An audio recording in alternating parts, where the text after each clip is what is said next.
My name is Scott Elliott. I'm president of Davis County Farm Bureau, and we are excited about partnering with the City of Commerce to host the local candidate forum.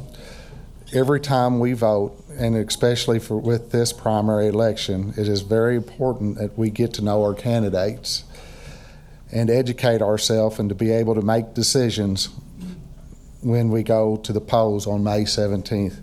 So thank you very much for joining us today. Thank you, Scott.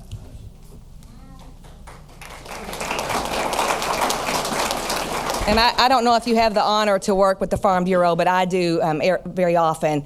And there aren't a group of people who have more honor, who have more love of country, and who put back into this community. And we talk about shopping local and doing local.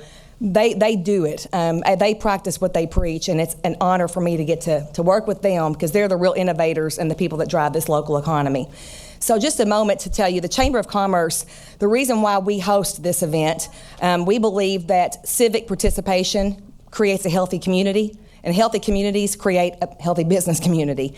So that's why we have this tonight, and that's why we've done this with our partners. We know that you're being informed about the people that are going to make choices, about our public safety, about our tax rolls, about our voting, about the fiscal court with our tax rates and where our tax money goes to, all of us, whether we live in the city or the county. And they're the ones that are the first lines of business for when the business comes to town or when people want to start a business and realize their dreams. So with that, I'm going to thank Matt Francis, who is our moderator this evening. He's the executive editor of the Messenger Inquirer, and Charla Wells from Big Rivers. She is our timekeeper. They've got a tough job tonight. How we did the questions, they've come from our Neighborhood Alliance programs, our Farm Bureau, and our Chamber Advocacy. Someone had called earlier and asked why the public wasn't asked, because this is not a public event. We are allowing the public to come, but these are all member-oriented associations in the chamber membership. If you want to join, if you're not, y'all can join and submit questions next time, okay? But that's what it is, so we're just happy to be a part of it, and we want to thank Matt for all of his work and Charla for being here this evening in the hardest time possible. She's going to ding that bell when the time is up, and she's going to tell the candidates. Between every single time, there will be, Matt's going to tell the candidates as we turn over to the next forum what the ground rules are so no one will forget. So I'll turn it over to Matt Francis. Welcome, everyone. How's my volume? Good? Good. All right, good.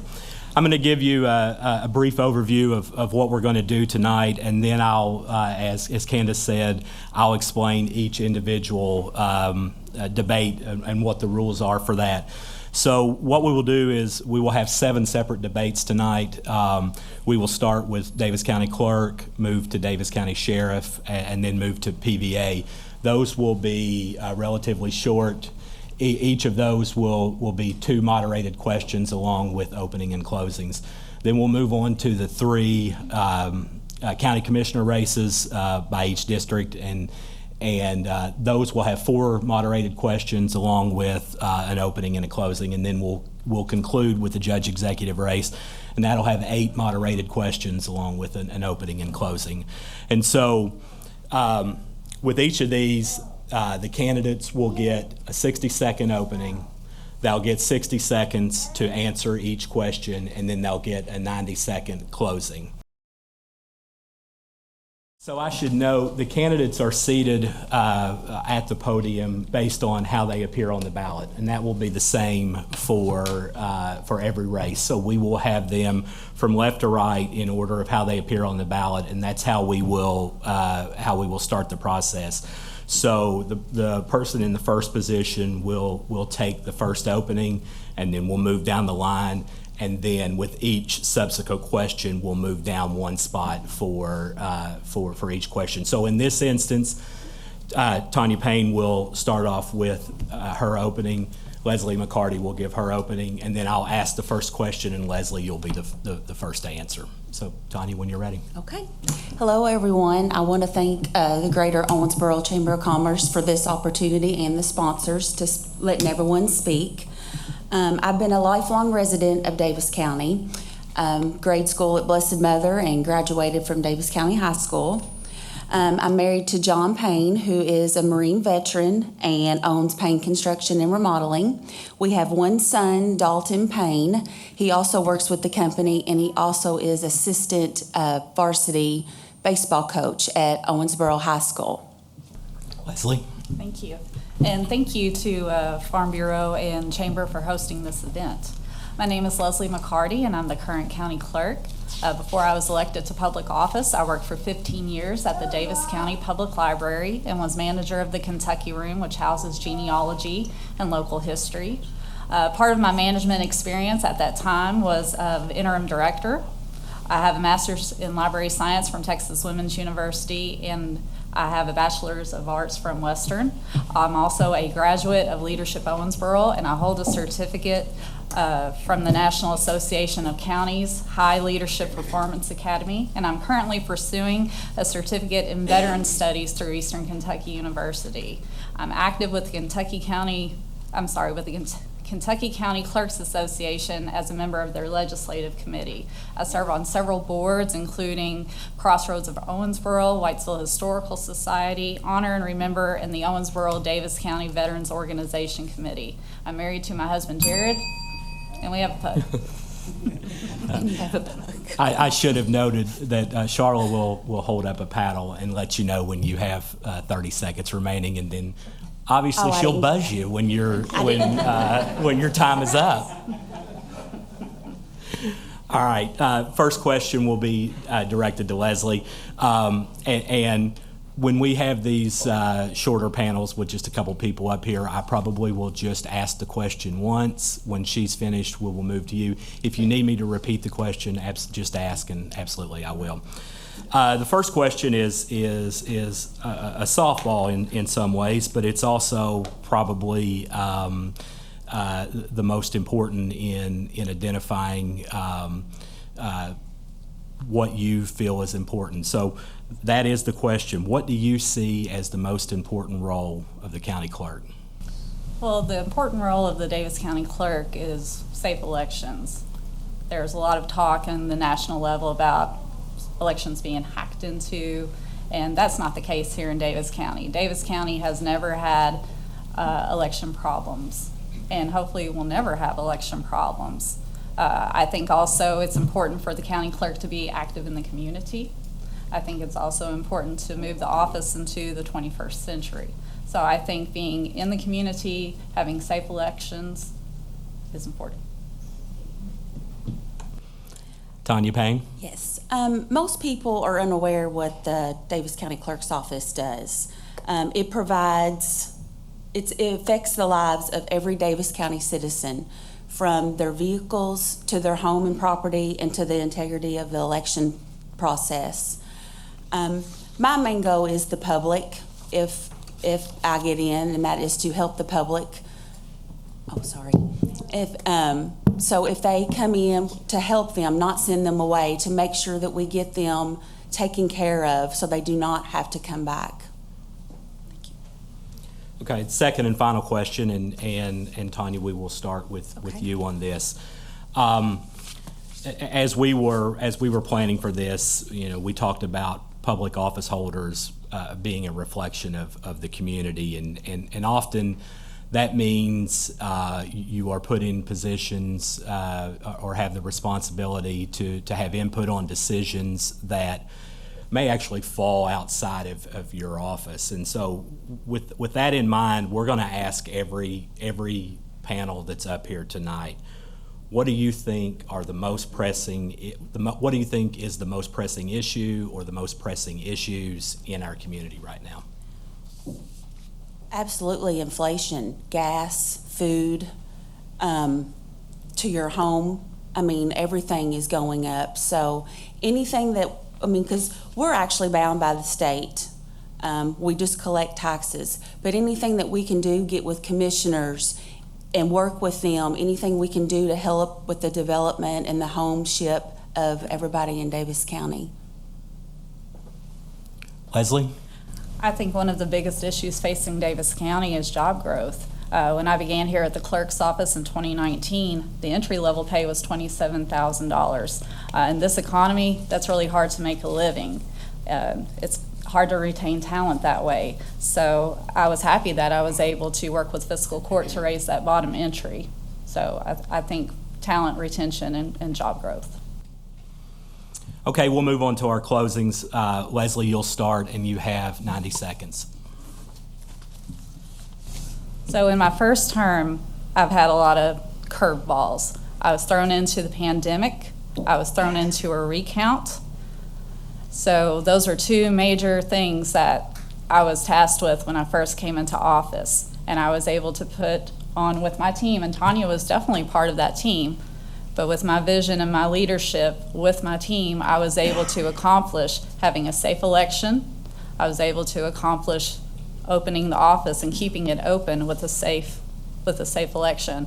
I also was able to accomplish the goal of putting all of our records online for free. Not all of them, but a lot of them going back 40 or 50 years. They're online for free. You can go to our website, sign up, and do that. We're also doing a remodel in the basement. So I think for me, the accomplishments that I've had in my first term, prove that I'm worthy to be in this office.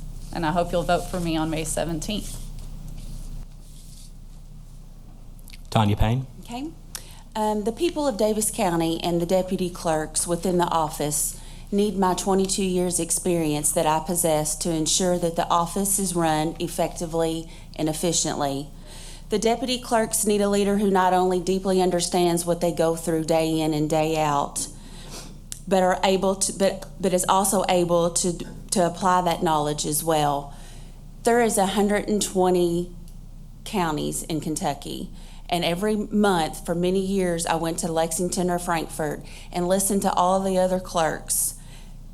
They help on the front line when they're busy. They answer the phones. They're there for the public. And that would be me. I would be that clerk.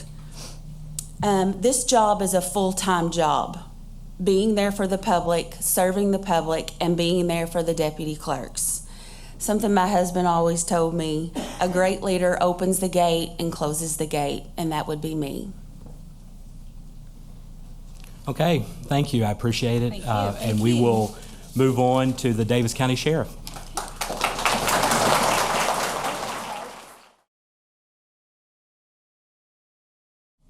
All right, quick turnaround. As I said, this will be the panel for the Davis County Sheriff. Again, same as before, candidates are seated left to right based on how they appear on the ballot, and that's how we will ask the questions.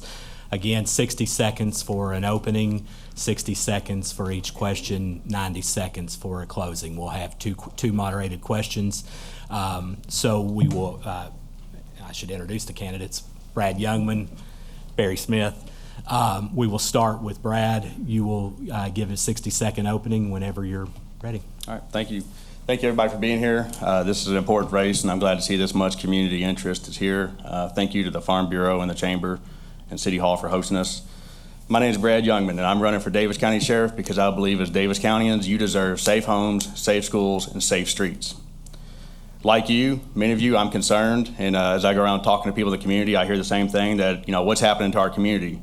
This was always, when I was growing up and as a young adult was told this is a great place to raise a family, and I still believe it is, but I'm concerned that we might lose that. 30 seconds? Okay. I'll use my experience as a law enforcement and military leader to make the important changes at the Davis County Sheriff's Office to give you that safety that you deserve.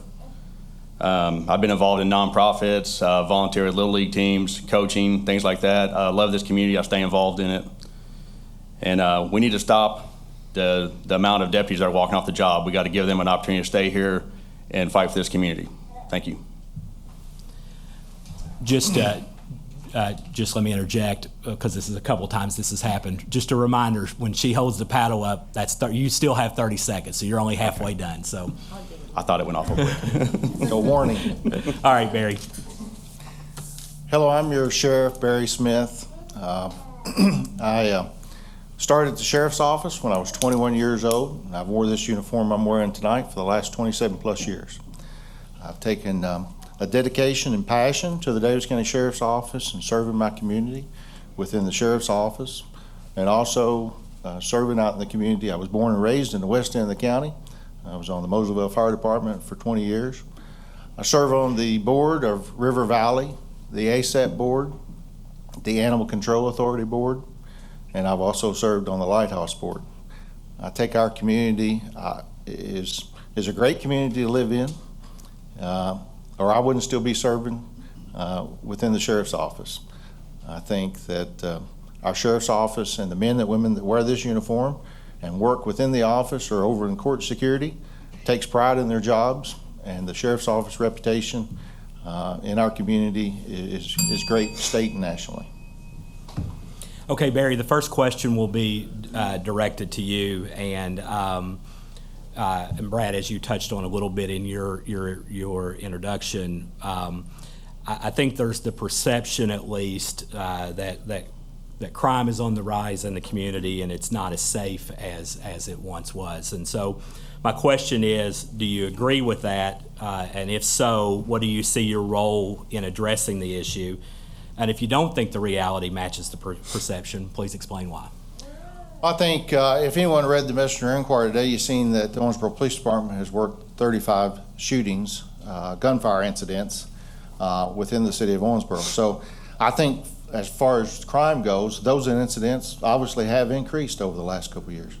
As far as crime, as far as violent crime, murders, rapes, robberies, and even secondary crimes such as thefts, burglaries, those incidents, I don't think we've seen a sharp increase in those numbers. So I think when you look at the numbers, OPD's numbers and the Davis County Sheriff's Office numbers, those numbers are remaining pretty much the same. Now, I'd love to come in here and report to you crime has went down. And obviously, if continue as your sheriff, that's my goal, is to reduce crime and come back to you and say crime has went down. But I think what has increased is the shooting incidents, mainly inside the city of Owensboro. We'll work with the city of Owensboro. We work well with them now in collaboration, and we'll continue to do so to try to get those numbers down. All right, Brad Youngman. Yeah, there's organizations collect numbers. There's a lot of stats. To me, the numbers that are on the paper is not necessarily as important as the perception that you have on the streets. If everybody in this room, everybody that I'm talking to out there thinks crime is up, then I would say there's a good chance crime is up. But I also point out that numbers that are collected after the fact, especially coming out of a pandemic where both the Sheriff's Office and the Owensboro Police Department and everybody else responded to less calls out of a public safety concern. Those reporting numbers are going to be down. Like most people, I'm mostly concerned about the drugs in this community because that seems to be the root cause of most crime and violence. And as sheriff, I think the first thing that I need to do would be to start a full-time drug unit that addresses that problem in the county. The sheriff's office has a lot of great people that work there. They do a good job, but they need more resources from the top. They need more leverage to go out there in the community and make a difference. Okay, this question, second question, we'll start with you, Brad, and it will be the same one as I said we're going to ask everyone. And that is, what do you see as the most pressing issue or pressing issues in Davis County? And that can include things that would be outside the office of the sheriff. Okay, well, the ones that I'm going to look at it through a sheriff's office lens, because that's pretty much what I'm dedicating my life to at this moment, making the sheriff's office better. And I would go back to drugs. Going after the drugs on the street, increasing the amount of cooperation we have with other law enforcement agencies, the use of task forces, and things like that where we don't have to spend our money, we can spend available federal money to get involved and get out there and make a difference. I'd also like to modernize the office. Everything from purchasing new modern cameras for the deputies to take pictures at crime scenes with, to leveraging the internet better to serve the community. Why are we not paying our taxes online? Why can we not log in and do that like we pay our credit card bills and things like that? That technology's out there, and we can do that. We can provide a better service to the public so that you don't have to come downtown where there's very little parking and you walk through the rain to get to the courthouse to do simple things like that. Barry? I'll look at it from a society perspective first, and I think as society, over the last couple of years especially, there's been a divide. And I think it's important that communities like ourselves remain united, because there's nothing we can overcome if we remain united in our community. And that's the way we usually do business in this community, and it's paramount that we continue to remain united to get the job done. And that's the reason why the Sheriff's Office has been successful for so many years is because we have community support. The community trusts us and allows us to do our job, and I think it's paramount that we continue with that trust. Back to reiterate, our numbers on the COVID numbers did not go down on the sheriff's office side. We continued business as usual. We responded to every call, just like we did prior to COVID. So those numbers at the sheriff's office are correct. Okay, we'll move into 90-second closings, and Barry Smith, you'll start. I appreciate everyone coming out tonight and listening to us. It's hard to get a lot of points across in 90 seconds. But like I said, the community support, I appreciate that. I'm dedicated to the Davis County Sheriff's Office. I have a passion for this community that I want to continue to serve. Our office and all our employees are dedicated to the job they do. We have to continue to progress. There's no doubt that as we move forward, I want to make some changes within the office to progress, just like any business. If you remain stagnant, then eventually you'll be extinct. So there are changes most definitely forthcoming if I'm elected to continue as your sheriff. And I appreciate your support on that. And thanks again for coming. Brad Youngman. Well, thanks everybody for being here again, especially thank you to my family who's seated over there. My wife, Brooke, I couldn't do this without you, so thank you very much. I want to thank everybody else for taking the time to be here and listen to us. You know, these are important elections. There's an old saying you've heard before that all politics are local politics, and that's true in this room. That's why you're here. We have some very important decisions to make, not just in this race, but in all these races that are coming up. This election to me is about the future of our community and better leadership. It's about the plans that we need, the improvement we need, the transparency that we need, and the trust that we need to garner at the end of the day. I feel like with my 20 years of military and community involvement and law enforcement leadership, my boots have been on the ground the entire time. I know what it's going to take to turn this thing around, especially when it comes to the safety of our community. I could talk all day about the visions and the plans and the strategies that I have, but I would ask you to please go to my website after tonight because as my opponent alluded to, there was not a lot of time here. www.voteyoungman.com, and you can see my detailed plans for the things that I want to do. With your support, we'll get it done. The simple fact to me when it comes to transparency in this office is that the Davis County Sheriff's Office operates on a stack of receipts and not a budget. I've worked hard to try to get the budget. I've studied it, the documents that are available, and it's just not there. And without that proper budget, you're not going to have growth. You're not going to be able to achieve new goals and the things that we need to do. So I would ask for your support on May 17th. VoteYoungman.com. Thank you. All right, Brad, Barry, thank you both for being here.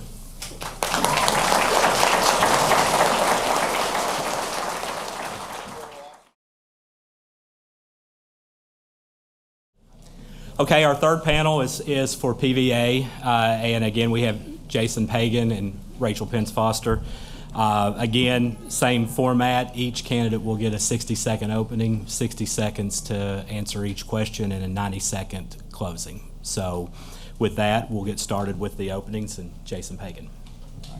Hello, I'm Jason Pagan. I'd like to thank everybody for being here today. A little bit about myself. The most important thing to me is my family. I've been married to my wife, Katie, for 12 years. She's a school teacher at Catholic High. I have a 9-year-old daughter that goes to the K-3 campus. I'm a retired state trooper. I did 20 years as a state police. I'm now currently your deputy coroner. And to run for the PVA, you have to be qualified. You have to take a test. I passed the test. I was the only one in Davis County to do that. And I will be fair and honest with everybody's assessments and do the best job I can. Thank you. Rachel? Hi, again, my name is Rachel Pence Foster, and I want to reiterate, of course, thank you for allowing us to be here today, especially allowing the PVA and the clerk, some of the ones that don't always get a chance to speak. I really appreciate being involved this time. I'm running on 3 things: experience, I've been in the office for 20 years, accuracy of assessments, and transparency. Accuracy of assessments through the fact of that I am a certified Kentucky assessor and a senior Kentucky assessor. I have the experience and knowledge to continue the office. The big thing with transparency is my free website, and you can see everything that I do every day on that website. Thank you. Okay. First question, Rachel, we'll start with you, and that is, what do you see as the most important role of the PVA? And you kind of touched on this a little bit, but what strengths do you bring to address that? Sure, thank you. Of course, again, yes, basically what I just said, 20 years of experience as in the PVA office. I've been PVA for 9 years. The biggest thing, I think, is accuracy of assessments and transparency. You need someone in there that is going to assess your property fairly and accurately, and then also provide the free website that I do for transparency. Thank you. Jason? As far as the free website goes, I think it can be improved. There's a lot of room on there there's forms on there that are still handwritten. I plan on improving that, implementing a database to where everything can be searched instead of having to know what you're looking for. The accuracy of assessments is kind of where I came into play when I started to run for this office. When my property valuation, just the value of my land, went up over 250%, it kind of gave me a question as to why. And I started looking into other people's properties. My opponent is one that hadn't increased over 9 years, so I'm going to try to do, or I will, make sure that everybody's property is assessed fairly. Okay, next question, and again, it's the one that we have for everyone, and Jason, you will go first on this one. What do you think is the most pressing issue or issues in our community? Right now, we have a huge drug problem. I have to agree with both the sheriff candidates on that. The thefts, everything stems from drugs. But when you tie that into property assessments, when people are having trouble paying for their properties, that's why they're out doing drugs and trying to make money to do this and that. I think that the drugs ties into everything. If you can assess everybody's property fairly and not play favorites and allow some people to never have their property raised in 15 or 16 years, and then some go up every 4 or 5, I will fix that. Rachel? Great question. Sat there and thought about it for several minutes. My answer would be health and safety. As far as tying that back into the property valuation office, I find difficult, to be honest with you. But as your current PVA, again, it seems like I'm reiterating these things, but I really encourage people to find out exactly what your property valuation administrator is responsible for doing and the amount of time that it takes to accurately assess property. I encourage you to visit our websites, www.foster.pva for myself, to learn about us, read about us. I encourage you to come in, talk to me at my office. I want to create an open office for anybody to come in, and I try to go to the public when sometimes older people are scared to come in and talk to me about my assessments, but I try to get to them. Thank you. Okay, 90-second closing. Rachel, you will start. Okay. I just want to ask for your vote on May 17th. I feel like I am the most qualified, educated candidate for this position. I've made strides in that office. First of all, having the free website to create transparency. I have digitized our property cards. We no longer write on property cards. Everything's done on the internet or online, and you have access. So my screen that I look at every day is something that you can actually look at your house. There are several things that we have digitized, and yes, there are still a few paper forms that I'm working on digitizing as well. I encourage you, because it is a free website, when you hear anything from my opponent or facts that you want to fact check, please go and find them out instead of just taking it at face value. Thank you. Jason? Thank you. I agree with what you said. Please get on the PVA website and do your homework. Look at more than 1 or 2 properties. Look for everybody, look for neighborhoods, look at certain streets. It's on there for you to look at. There's land values, then there's residential property values. You have to know the difference between the two. For me, I'm the only true Republican on this ticket. I've voted Republican since 1998. I am pro-life. I'm pro-Second Amendment. I'm so pro-Second Amendment that I currently shoot on the Berger 1,000-yard rifle team. It's a competition rifle team. We shoot at paper targets. I don't shoot any animals, and I take pride in that. And that to be able to do that, you have to be able to pay attention to detail. And as a trooper, that was ingrained to me from day one: attention to detail. And I don't think that's happening right now in the PBA's office. I had some property that was looked at that had some work done on it. It took them 7 months to come look at the property. Then they said because there was a new gate, they couldn't measure the whole house. So, I think people need to learn how to open a gate and do an accurate assessment. Okay, thank you, Jason, Rachel, we appreciate it.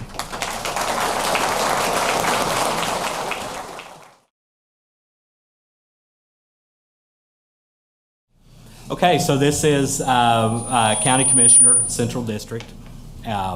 I will introduce each candidate from left to right. We have Andy Gamblin, Darren Autry, Michael King, Larry Conder, Jason Jackson, and Diane Mackey. Same format, 60-second opening. We will have 4 questions in this round, 60 seconds for each answer, and then a 90-second closing. Since we do have so many candidates, I won't re-ask the question, but we very well may get to the end of the line and somebody needs it. So don't be afraid to ask for it. Okay, so we will start with our 60-second openings, and we will start with Andy Gamblin. Thank you. My name's Andy Gamblin. I live here in Owensboro at the Roosevelt House, and of course I'm running for County Commissioner. I just want to try and help keep taxes lowered, and I want to try to improve with our county and everything. I want to maybe look at trying to get the Alderman into a spur, and I just want to help our county to grow in the right way. And I appreciate your vote May 17th. Darren Autry. I'm Darren Autry. Thanks for everybody coming out. Me and my wife have 6 children, 4 girls, 2 boys. I'm a deacon at Lewis Lane Baptist Church. I'm really community oriented. I really want to see the community to grow. I love this town. I've been in the county all my life. I was born and raised in Davis County, and I appreciate everybody that spoke. Michael King. Thank you to the Chamber for hosting this forum. As voters, one of the most important things for us to do is casting our vote, and the more educated we can be in that, the better job we can do. I am a lifelong Davis County resident. My wife Jamie and I have 2 kids. My wife is a teacher at Burns Elementary. I started my career at an early age as an electrician, same as my father and grandfather before me. Attended the University of Kentucky with a degree in electrical engineering and became a professional engineer. After college, continued a career in our family business, Norman King Electric, where we're one of the largest in the region, and very proud of our 70 employees covering this area of the state. I'm chairman of the Foundation for Davis County Public Schools as well, and hope to focus, if I'm elected, on economic growth, creating jobs, which will in turn help keep our taxes low, and by increasing our tax base. Thank you. Larry Conder. Thank you, Matt. I'm Larry Conder. I'm one of those so-called reform politicians, if there is such a thing. Sat almost in this same chair for 4 years, helping with the city of Owensboro in governing. Some people, in looking at myself, my wife, Rosemary, is probably one of the best of the 2 of us, actually. She's at Impact 100 right now for the monies to be divvied out or try to start to divvy that out. So we are people that have, my wife and I, 6 children and 18 grandchildren. Christmas is fun around our house. This election is really, really important. Here's the reason why. You have at least 5, maybe 6 positions that are going to be decided in this primary. And those individuals that sit up here, I applaud you for filing. It really does take a lot to do it. But I have that experience because experience matters now to do what we need to do for the next 4 years. Appropriating and deciding what to do with the ARPA funds, $20 million. How's it going to be spent? How's it going to be done? Thank you. Jason Jackson. Hi, I'm Jason Jackson. I too have been born and raised here in Davis County. I've got my beautiful wife with 2 wonderful kids. I'm owner of Phantom Electric along with my business partner Patrick Hayden, who's running for West Commissioner. I believe that a lot needs to be done with our budget. I don't believe in taxes. I'm pro-life. I'm pro-First and Second Amendment, hands down. Experience ain't always necessary. If you can do the job, you can do the job, and I believe I can do the job. And Diane Mackey. First of all, if you're a Christian, you should step up to the plate, and that's what I'm trying to do in devoting time to my community. There's never been a woman on the court, and I think it's time that a wife, grandmother, mother needs to take the lead. I have more experience and I'm qualified for this job. My profession is a public school teacher, and I have worked with your wife, Miss Jenna Beth, in the gifted area. She's so qualified.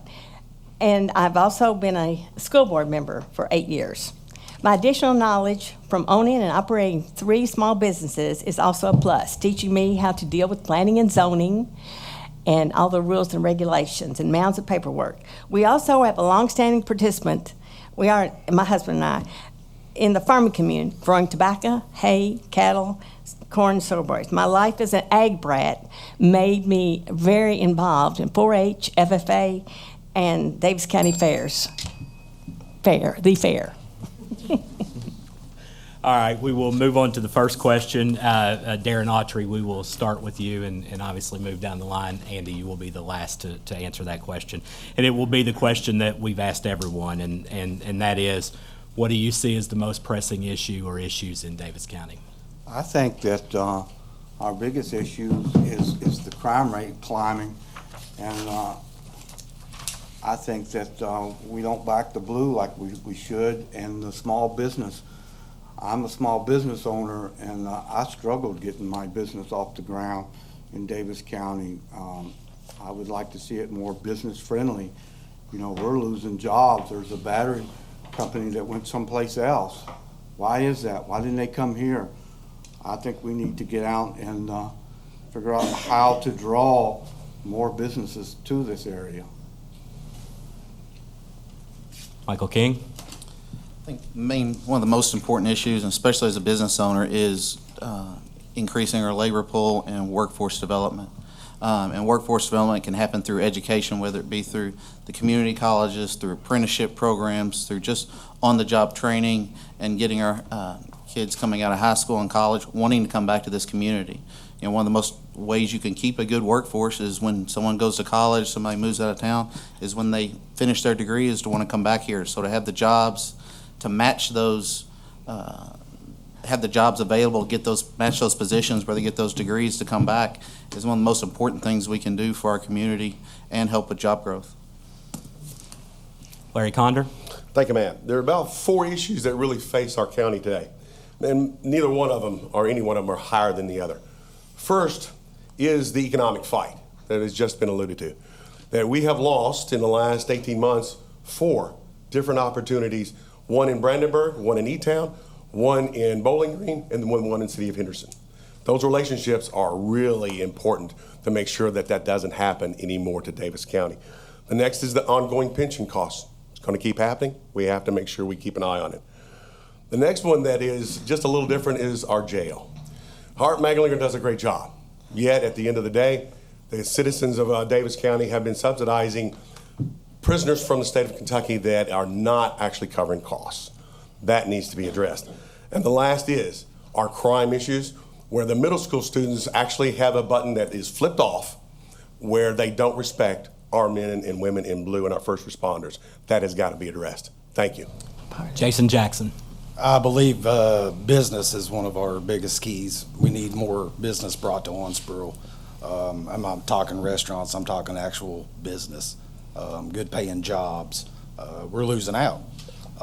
We lose out on a lot. A lot of our money goes across the river, you know, to get a good job, or it goes to Hancock County, or it gets moved to Hartford. So I think we need to focus on bringing business, actual real paying jobs here to Owensboro, so we can keep our money here locally. Diane Mackey?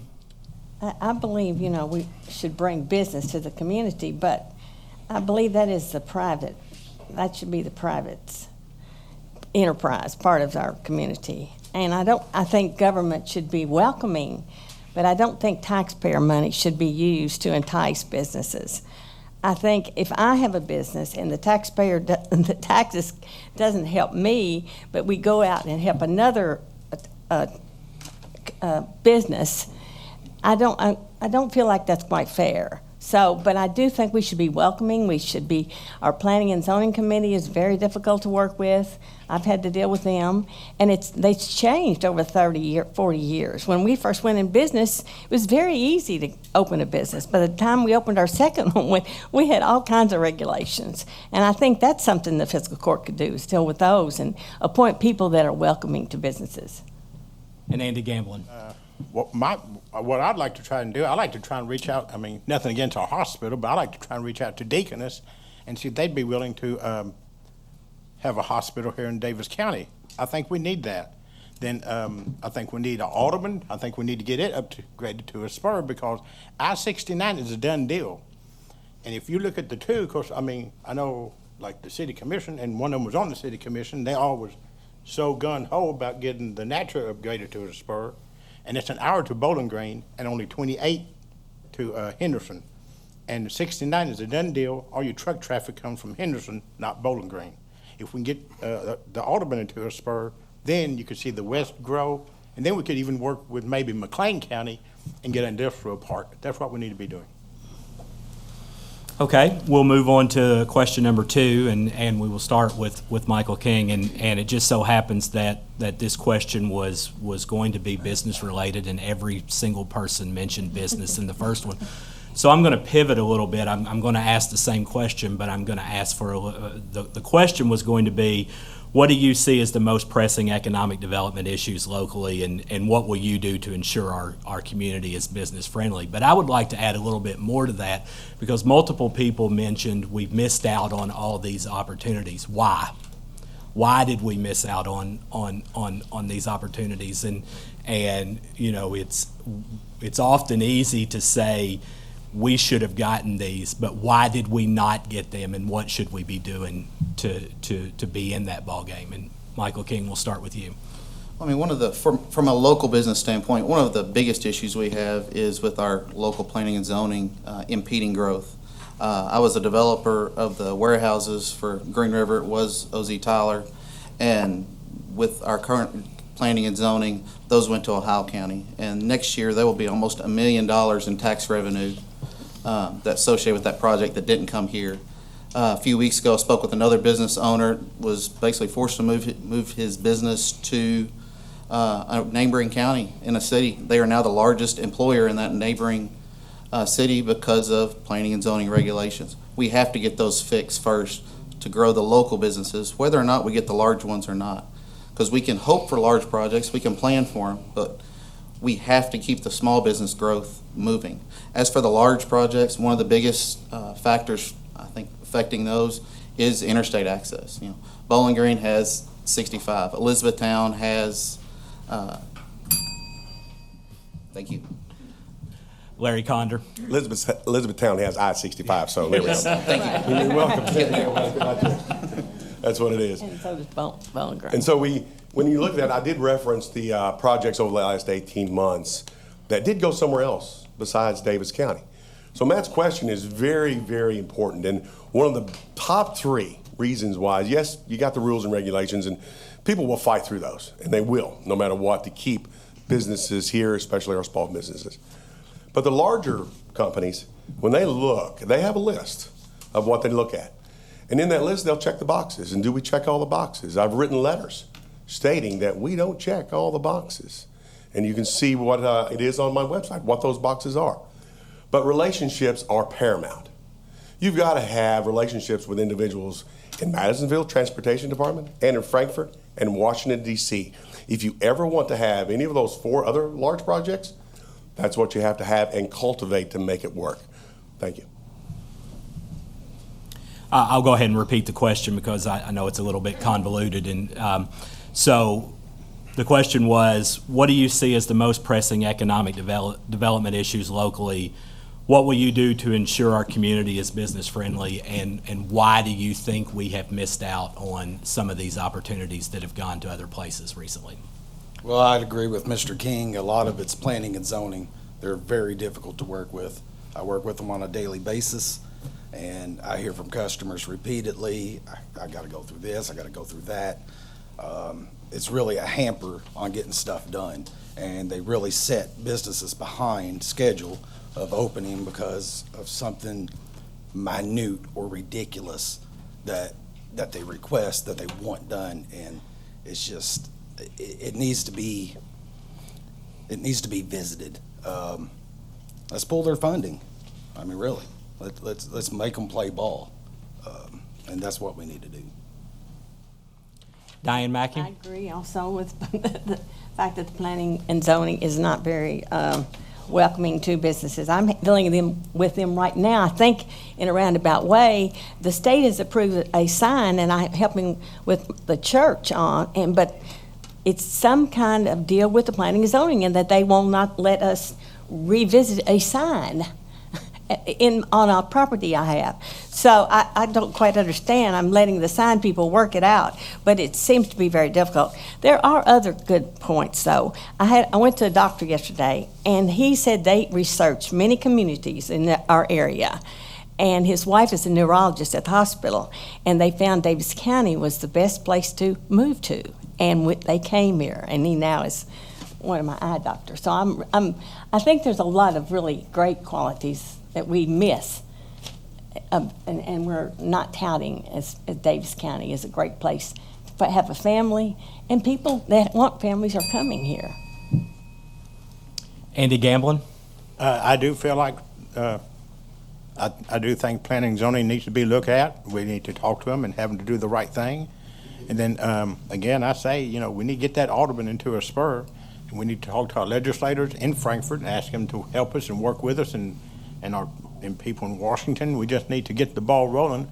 And then, we need to bring in some, like I said, good high-paying jobs, not minimum wage jobs, and we need to make sure our taxes stay lower. And Darren Autry? I think one of our biggest issues, I know everybody's giving planning and zoning a hard way to go, but they're not that bad. I mean, I go in and I deal with them on a regular basis because I'm always having to get permits for this and that. I think if we could come in and give, these companies that are trying to come in here and get some good paying jobs, I have no problem with giving them shifts, helping them out, giving them tax breaks, what it takes to get them in here. And with the income that the taxes that they would pay, their employees would pay, would help Davis County. Okay, we'll move on to the third question, and we will start that with Larry Conder, and you're actually in a unique perspective to answer this one. Fiscal court taxes all property owners in Davis County at the same rate, whether they're in the city of Owensboro, the city of Whitesville, or outside the city limits. What would you say to city residents who ask what they get for their investment in county government? The question's been brought up so many times. Okay, well, why do I need to pay those taxes, right? That's what they'll ask. The first and foremost, the biggest one is the jail. All of our inmates, whether they live in the city or county or not, or outside, that's one of the biggest ones that you have to make sure that it's taken care of, is that right there. You have the others that go along with that, whether that be the different advocacies that you have for giving $1 million to Habitat for Humanity, which will be built where? Probably in the city of Owensboro. So those type of projects that continue to go on, all we have to do is open our eyes and look and see. But there are services that fiscal court provides also to city residents, not just the county residents either. So it does happen. You just got to look for them. Jason Jackson? I'm not real sure, honestly. I really don't know. I know. We had a business in the county, and we also had a business a store in the city. The school tax is higher, for one thing, and because their schools are a little bit smaller, and their taxes are higher. And also, they have trash pickup available. They also have sewers, and we do not have sewers in the county. In some places, they're trying to get them in the more highly developed areas. And like Habitat for Humanity, they also are supporting it. And they also support more projects than the county does. So they're very needed. Andy Gamblin? With the taxes and everything, I know a lot of people in town, they do get frustrated and everything, but, it does bring in some good, like the fire department, the police and the ambulance and everything. So, I mean, it's good, like the habitat and everything. So, I mean, we do need the taxes. And I know a lot of people, they don't like it, but I mean, it does bring in help with everything, so. Darren Autry? I think that it helps with the bringing in the businesses here. The Davis County is a pretty big-sized county, and it helps with the bringing in the small businesses, the bigger businesses here in town that we really deserve and need. And we work with the jail, and City of Owensboro and Davis County are working together on that. I think we have a pretty good jail program, and that's really. And Michael King? The jail is one of those functions. I mean, it's required. It's used countywide. The roads themselves, you know, the county paves hundreds of miles more versus the city, and we all use those roads. It's part, when you leave the city, you use those roads to get around. The Parks Department, you know, city has their parks, but the county department or the county government also maintains parks. Panther Creek to allow sporting events, things like that to come to our community for economic events for those to take place. Also the Sheriff's Department. You know, while Owensboro does have its own police department, if you have a strong law enforcement outside the city, that's going to help create a safer city of Owensboro. So those two departments can work together and do work well together to keep crime low all across the county for county and city residents. All right, last question. We will start with Jason Jackson, and based on the weather that we've had in recent weeks, obviously there's been a lot of rain. What do you think should be fiscal court's role in improving the major drainage ways throughout Davis County?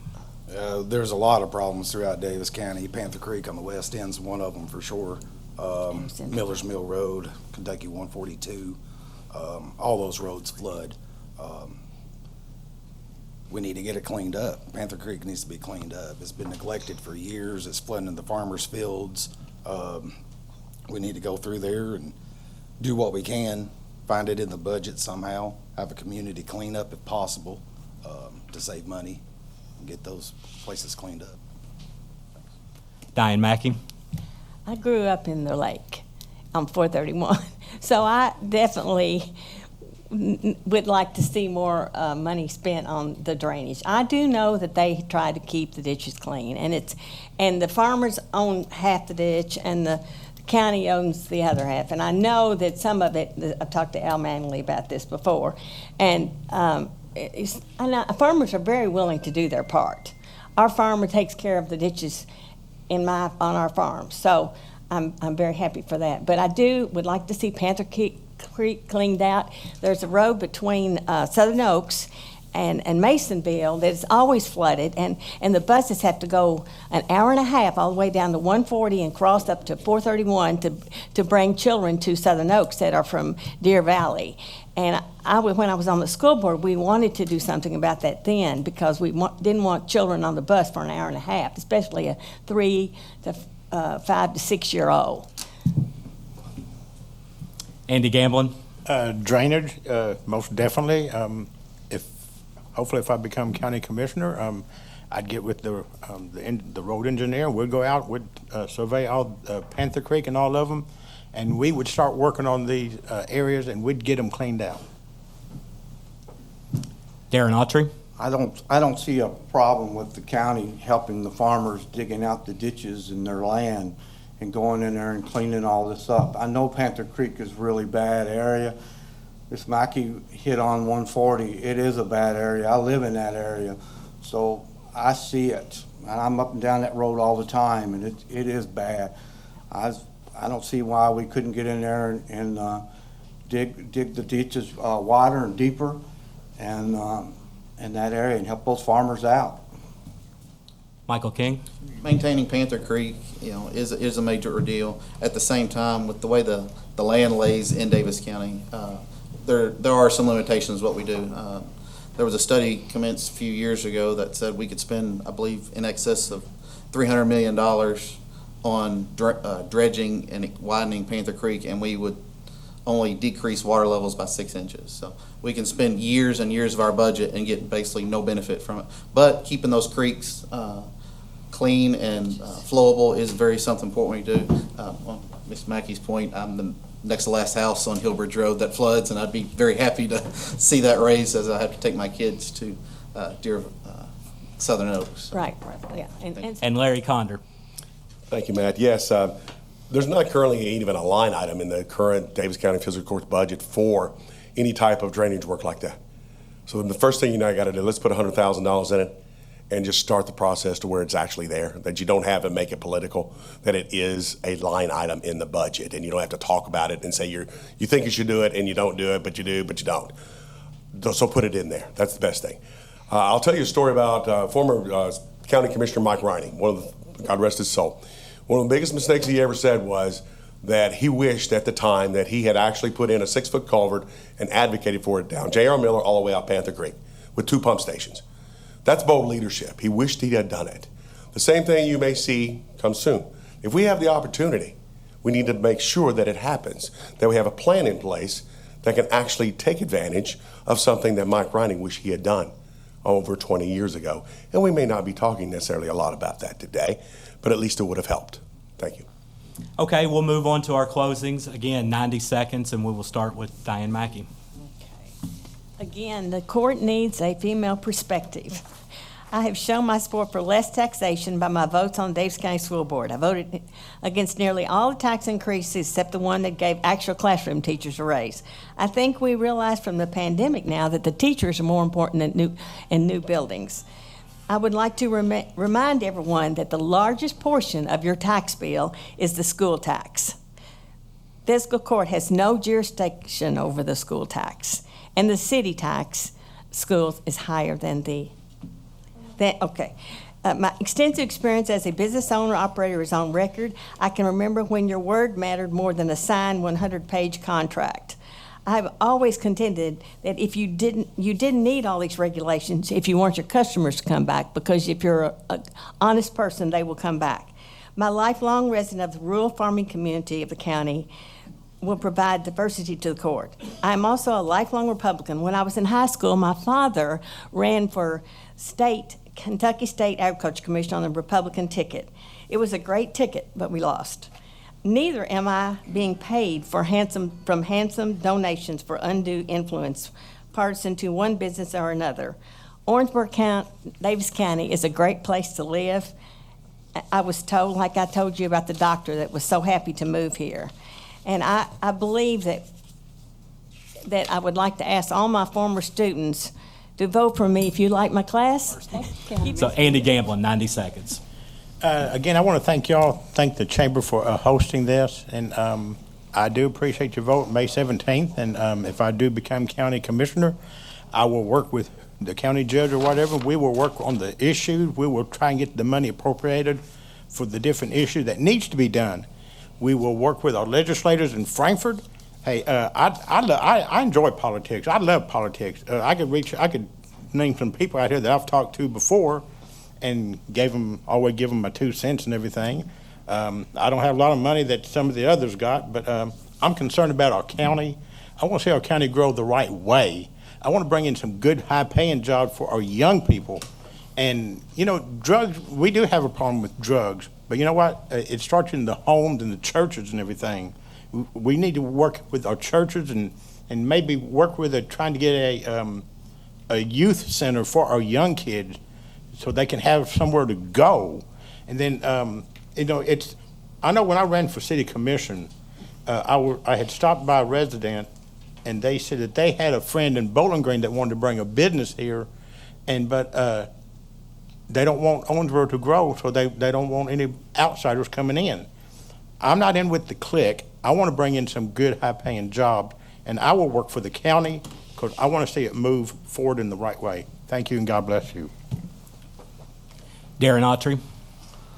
I'd like to say that as a small business owner, I have struggled about getting help and good help, and I would like to see that our kids are going away to college and not coming back. and they just leave, and they're going to other places.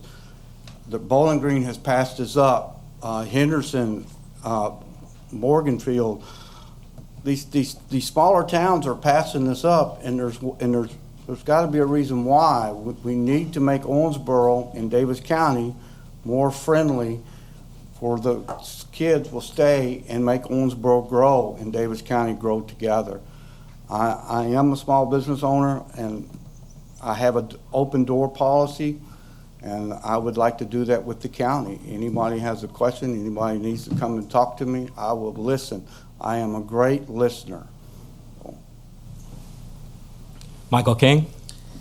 I'm for commissioner, my goal is to be able to serve this county. I'm looking out and seeing my kids out there. One of them's actually been speaking with the mayor and through part of this, and just for them to see economic growth happen in our area, to have jobs for them to come back to when they get older, go to college, come back here, raise a family.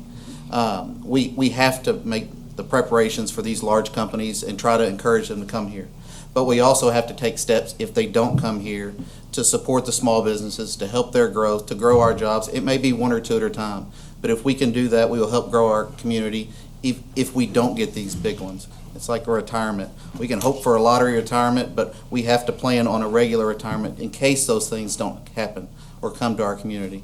Because if we can get economic growth to come here, we can support the businesses that are here to support their growth. We can support our law enforcement. We can keep our taxes low, and we can do the things that's necessary to support our families in this area. I ask for your vote May 17th. Thank you very much. Larry Conder? Two things real quick. Andy Gamblin, I love what's on your hat. God is good. That's what's on his hat. It's an awesome deal. I recognize another person here. Representative DJ Johnson is here. He has represented us very well in Frankfort and continues to fight the fight every day. You are much appreciated, Representative Johnson. Hopefully we'll work together more. I have proven over the long period of time, not just with words, but actually with deeds, that have invested well over $11 million in our community. That we loved our community enough to be able to bring monies back here. The blessings that were given to us by God, that we placed them here, that we advocated for the unborn all the way from conception to death, advocating for a family court judge, writing the letters, calling the people to do so. And I will continue to do that fight, no matter who you are, no matter how you're born, no matter who you know, I will do that. I will make sure until I cannot get up any longer that I will make that happen, where we will have jobs, and I will go down fighting without that. So I appreciate all of you. I appreciate you sharing your time, listening to us politicians stand up here and promise everything. But it will come true. I will do my best to make sure it happens. Larry Conder, May 17th, Central County Commissioner. Thank you for your time. And Jason Jackson. Thanks, everybody, for coming out and listening to us. I'm not a politician. I'm a guy that just wants to make a difference. I love Davis County. It's a great place, very family-oriented. There's things that we need to do in our community, though, because it is going downhill. We need to tackle some crime that's out there. Drugs are also a problem, like many have stated tonight. We need to bring our businesses back, grow our businesses. We need to lower our taxes. I mean, seriously. You look at the budget, and what do you see when you read the budget? It's tax, tax, tax, tax, tax under the revenue. We need to create different ways to come up with the revenue instead of taxing everybody over and over again. So that's something that we need to do. We just need to sit down, tackle the budget, figure out ways. I don't know what they are, but we can come up with something. Thank you. Thank you all. Join me in thanking these folks for being here.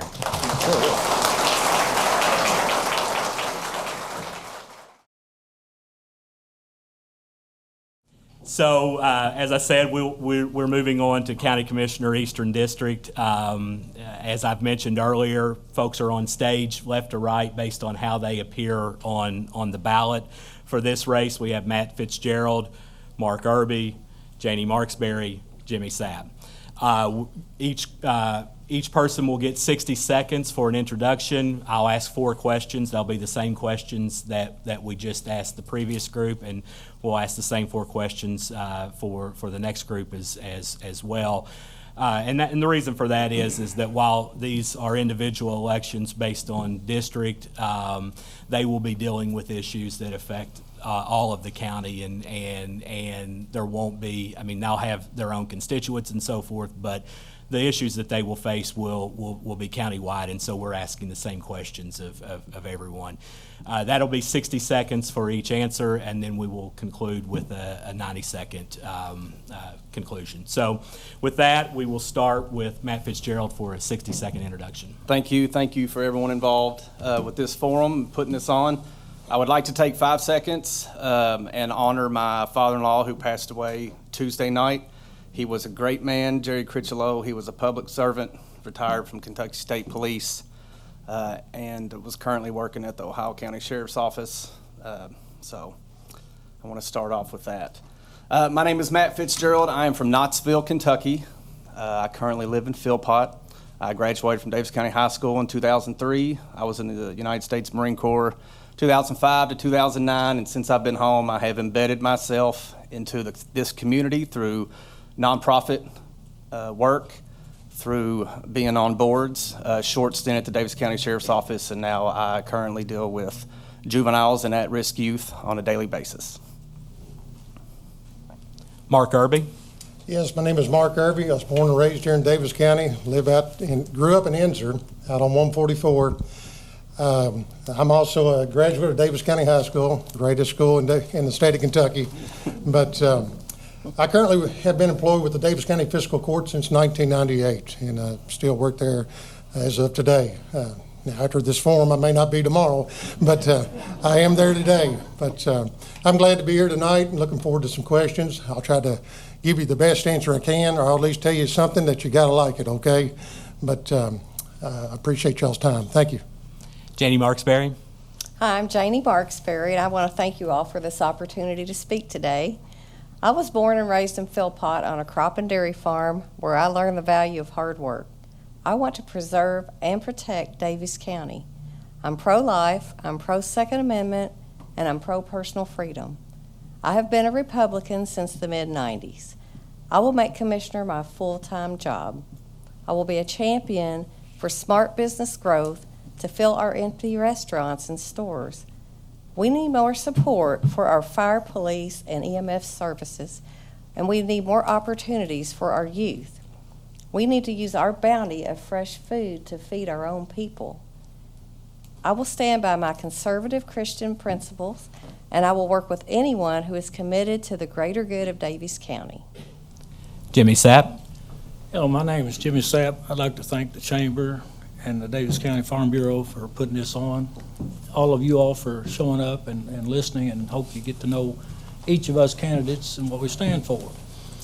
I was born and raised in Davis County, lived here all my life, 62 years old, had great parents. I've got 2 boys, I've got 2 granddaughters. It's nothing like having family, and having family that will be able to make a living as I have. I've been a business owner for 27 years. I've retired December 31st, and if I'm elected, I will be a full-time county commissioner. Okay, we'll start with the first question, and Mark Irby, it will be directed to you, and that is, what do you see as the most pressing issue or issues in Davis County today? Some of the most pressing issues in Davis County, infrastructure-wise, is Highway 54. I don't know how many people live out on the east end, but if you travel 54, it is just unbearable to get up and down that highway, not only for individuals commuting to work or trying to go to get services, but also for our fire and safety. So I want to look at that project. I know I've kind of researched some with the state. It is on board for the 2020-26 year trajectory. It's going to be an expensive project. We're looking at about a $40 million project running all the way out to Jack Hinton Road.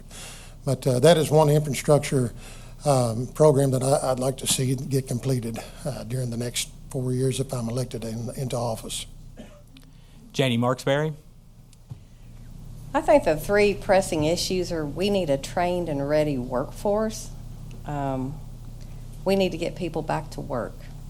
I think that we need a comprehensive review of planning and zoning to attract businesses to come here by being more user-friendly. And I believe in smart business growth to fill our empty restaurants and stores. I think we need better roads and drainage to accommodate the farmers, one of the largest economic contributors to our county, which they don't get talked about that way very often. I think we should try to work with the landowners to improve drainage by helping them clean out their ditches, even if they own it and, you know, they say there's state law that says you can't do that. I'm not sure that's correct, so I'd like to see that addressed. I think we should do anything to help flooding in our county because that affects everyone. Jimmy Sapp? Yes, I agree. Flooding is an issue with a lot of farmers all over Davis County and even other counties, but we've got to find out exactly what the law is for the county to go in on farmers' ground and clear, because there's some farmers, they will clear theirs and they'll offer to clear the neighbors, and the neighbor doesn't want that, and there's where we need to know the law and share that with the adjoining landowner and make sure that we can help this drainage, the flooding, and not let it be on the farmers. I mean, they do a great job farming and raising crops and feeding everybody. The roads, we've got to have adequate roads to get the crops to the market, and for all of us to be able to move around this county, Matt Fitzgerald. I think one of the biggest issues that we will see in the coming future is the pension crisis. The county's going to have to start continuously paying more and more towards those deficits that the state is not going to pay. Also, the jail. Excuse me, my phone's buzzing. We need to work with AOC to try to increase the amount of money that we get per inmate to help with the jail and its members. I feel like with the income tax being lowered in the state, I think it's going to be raised on the consumer, and I feel we're going to have to stay vigilant as to keeping our taxes low. Most of it will have to do with our budget. Okay, we'll move on to the second question. We'll start with Janie Marksberry. And that is, what do you see as the most pressing economic development issues locally? What will you do to ensure our community is business friendly? And I added a little bit to this earlier based on some of the statements then, and that is, why do you think Owensboro-Davis County has missed out on some of the larger economic development projects that we've seen in Kentucky over the last couple of months? Well, I guess I misunderstood because I thought that was the last question, the way it was worded. Again, I think we need a trained and ready workforce. I think there's a lot of businesses that are trying to run their business with maybe 30% less employees than they need right now. I've talked to Owensboro Health, and they have 500 openings today just right here in town. I've talked to UniFirst, they have 75 openings. I don't think it's lack of jobs. I do think it's we need workforce development. I think we need to concentrate on that, maybe with some tech and trade industries. Also, again, I think it goes back to planning and zoning, not being business friendly. I think we need help there. I don't know for sure how the commission can work with that, but I will do everything in my power. And being a real estate broker over the last 35 years, I have witnessed firsthand people trying to open up a business and being denied just for small things that like bushes, shrubs, etc. So I think we need to really work on planning and zoning. Jimmy Sapp? I agree. Planning and zoning has got to be reorganized. They've got to get business friendly. They've got to allow these corporations that want to come in here leverage to design their own lots, and, put up whatever shrubs and things that they want. But we've got to allow businesses in, and planning and zoning is a big kick on that. Other things, we've got roads, that we need to have, we've had a survey done on an outer loop. And this was only a survey. They wasn't building a road. They were just doing this survey. And, you got to look forward, and to grow this community, you've got to have roads to bring the industries in here. And, without proper highways, we're not going to grow this community. We're not going to grow our tax base. Matt Fitzgerald? As far as economically, and there is a learning curve with the county commissioner, not being a sitting commissioner, I would like to see and make sure that any regulation that's hindering small business growth or new business growth is removed. I would like to see EDC, if there's any barricades keeping them from having unbridled growth in the county. I would like to see relaxed text amendments possibly with planning and zoning. Planning and zoning is over 90% regulated by the state, but we do have a lot of control here on a local basis. So anything that we could do to, like I said, remove any type of regulation or relaxed text amendments that would help bring in businesses here.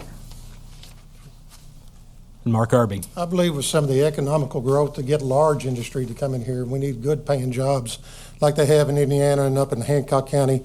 We need to push our legislators to move that I-69 spur, which is going to come from Henderson down the Audubon. Currently, it's going to be called I-369. That needs to be pushed forward. Also, the Natural Parkway that runs to 65 in Bowling Green needs to be moved on up into the I-165 phase. They're currently in Beaver Dam. It's an $8 million project. They're heading this direction. If we get our roads up, we're big machinery, where we can get these things, our products moved out, you're going to see good paying jobs come in. We're kind of missing the ball because they can't get in here. We're kind of in a bubble.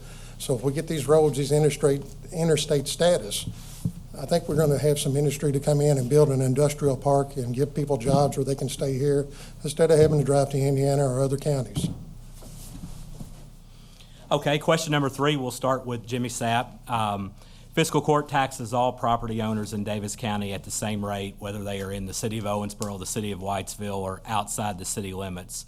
What would you say to city residents who ask what they get for their investment in county government? Well, the jail is as everyone has said, we've got to have it. And the jailers, they make around $11 to $13 an hour, and you can go out here to Walmart and get $15 an hour. We got to increase their pay so we have retention of our jail employees.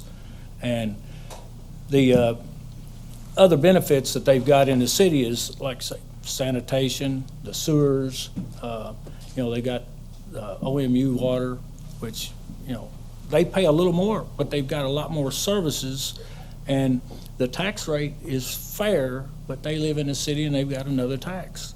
And, but it's fair for the county. We don't have the sewers. We don't have a lot of the street lighting and things that they've got.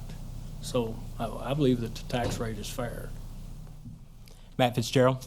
The county provides the Parks Department, the jail, the county attorney, animal control, the coroner, among many other services to the city at no cost from the city budget. Obviously, the city taxpayers pay for that. So I do believe it's fair that they are receiving those services. However, I do want to ensure that they are receiving the best services for their tax dollars. I would like to see a complete budget audit of all departments in fiscal court and look at their budget to continue to see how we can find ways to save money. And Mark Irby. I have to agree also with Mr. Fitzgerald. Being a county employee, they do receive those benefits. The city animal control, the jail, the coroner's office. The city of Owensboro does fall on the county of Davis, so you do have the sheriff's department. Your judiciary branch, your Holbrook building, your Parks and Rec.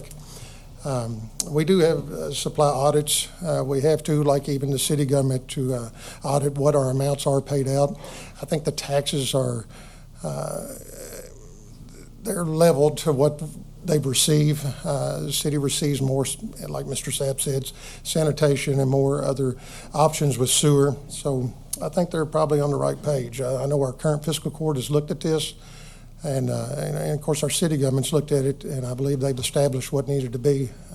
We're on the right track. And Janie Marksberry. Okay, well, being a realtor, we have different rates of taxes. I want to make sure I understand the question. Because if you live in the city, you have a higher tax rate for property. Are you speaking of property tax? When you pay city taxes, but you also pay county taxes. Right. So in the city. Correct. Yes. So a Yes. city resident who feels as if they may be getting Paying more than double the county taxed, resident. What would you say? Here's what you get for Right. I thought your you said investment. that they paid the same, because they don't, because the city pays a higher tax rate, and then there's the fringe area, which is in between city and county, and then the county tax rate. So the city, again, they have the sewers, I think they have the trash pickup, they have street lighting, and in the county, you pay your own trash pickup, you don't have street lights. There's several other services that are just not available to the county residents that they have to pay on their own. Okay, we'll move on to the last question, and we've already talked. Some folks have already talked about drainage. What I want to focus on is a little more. The first round we heard a lot about the drainage issues in the county, but what I want this question to focus on, and we'll start with Matt Fitzgerald, and that is, as a member of fiscal court, what do you see your role? What do you see the role of county government in addressing these issues with some of the major drainage ways in the county? So Davis County, first off, the biggest issue is topography. How this county is laid out is like this tabletop here. So we have to get past that first, because that's going to be an issue forever. I am not the biggest proponent of using tax dollars on private property. As Ms. Marksberry was talking about, there is a KRS there somewhere that says that it's not allowed. However, having government come on personal property, like I said, I'm not the biggest proponent of, and I would be afraid that we would start using that money toward rock, services, all that, and we're going to have less money for paving roads. But I do think it needs to be a conversation. I would like to see some type of compromise made there. Mark Irby. Being fortunate to be a 12-year member of the Soil and Water Conservation Board in Davis County, we've studied these scenarios over and over, and a lot of it, like Mr. Fitzgerald says, is the topography of Davis County. If you head east, you have the hills. If you go west, you get flat. All our water pretty much comes from the east. To get drainage done correctly, you need to use your Drainage Commission Board that is established, but you also have to get EPA involved, because anytime you deal with a navigable waterway or a blue line waterway, there's certain laws that you have to be able to go by. Those are established by the EPA and also the USDA. That tells an individual how much they can dig out in Panther Creek, if you would. If there is some clogs or dams downriver, you know water's not going to flow through to make it to the Ohio or to the Green. And we also depend on how much rainfall that we have in the surrounding counties beyond us, because whatever happens east of us is coming west to drain into the rivers. So, thank you. Janie Marksberry. Well, I dealt with flooding most of my life, having grown up in Philpott, going through the Philpott bottoms, if anyone's familiar with that. So every time we got a big rain, we would have to go around and go out Highway 54 instead of old Highway 54, because the road was completely flooded. I know, again, we talked about farmers and ditches.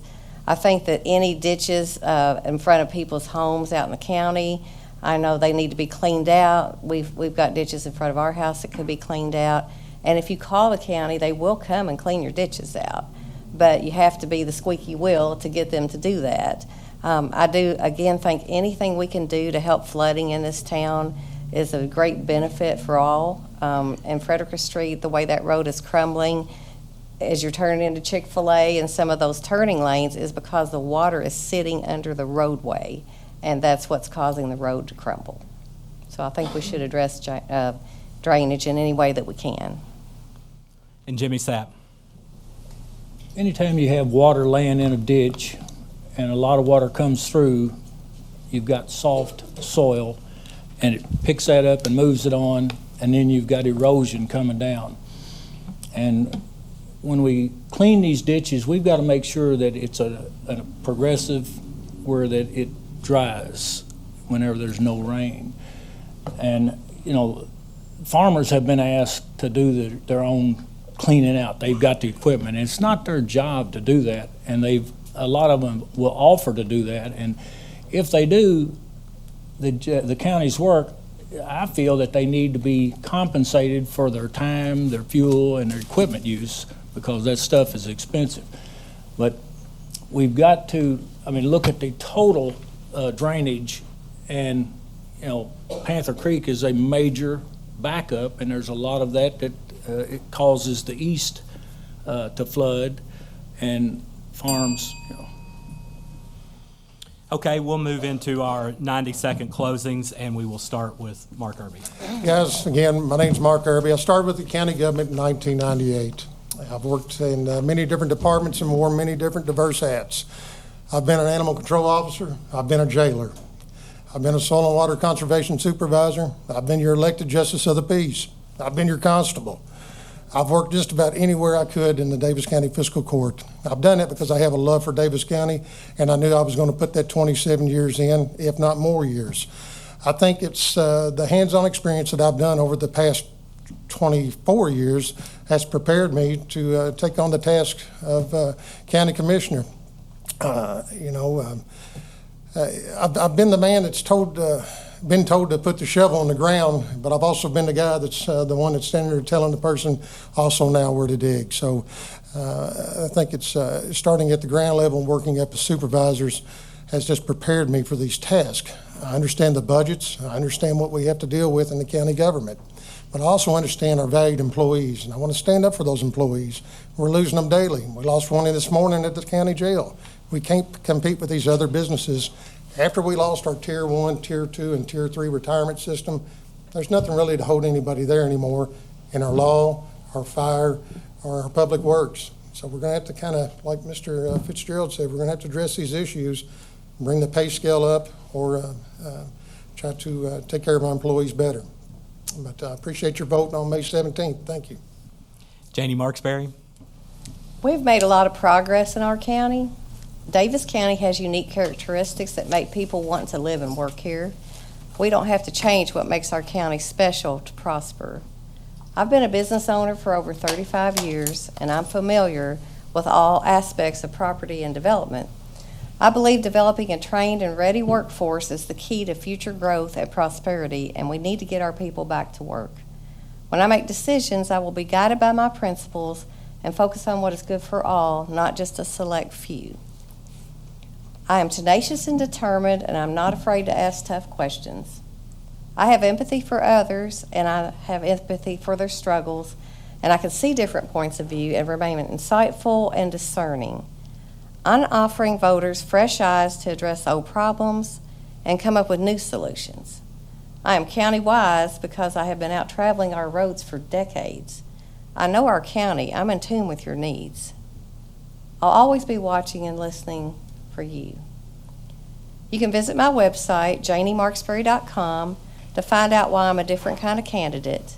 On your ballot, I'll be number 3 on the ballot. Number 3, please vote for me, and thank you for coming today and listening to us. Jimmy Sapp. Again, I'd like to thank the Chamber and Farm Bureau for having this and all the people that showed up here.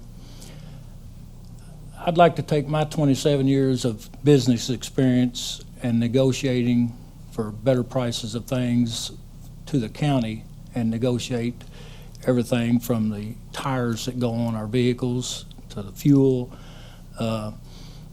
everything for the county. The county has a lot of opportunity of growth for big businesses because Davis County is part of the Bluegrass Crossing Business Center in Ohio County.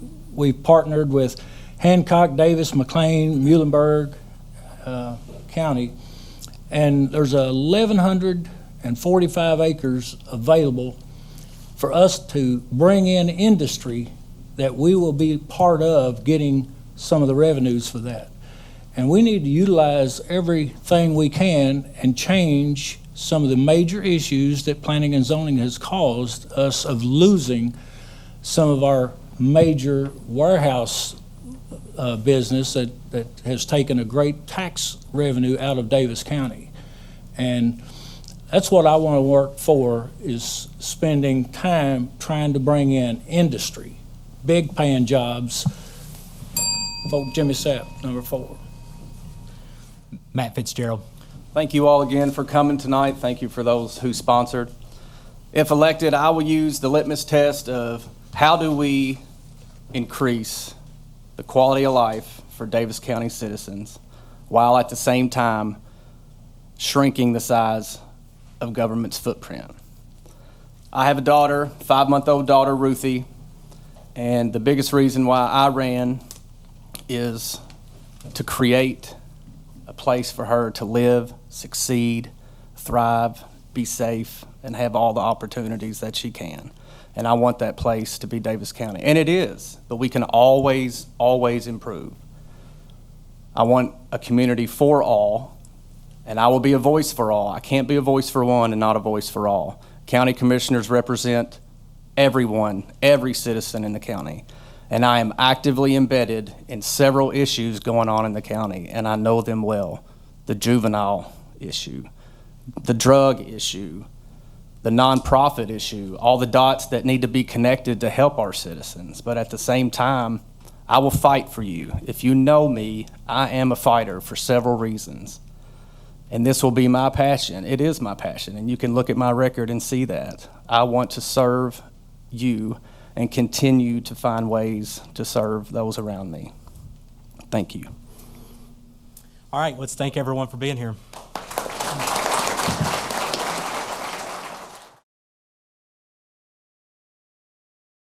All right, we're going to get started with our next panel.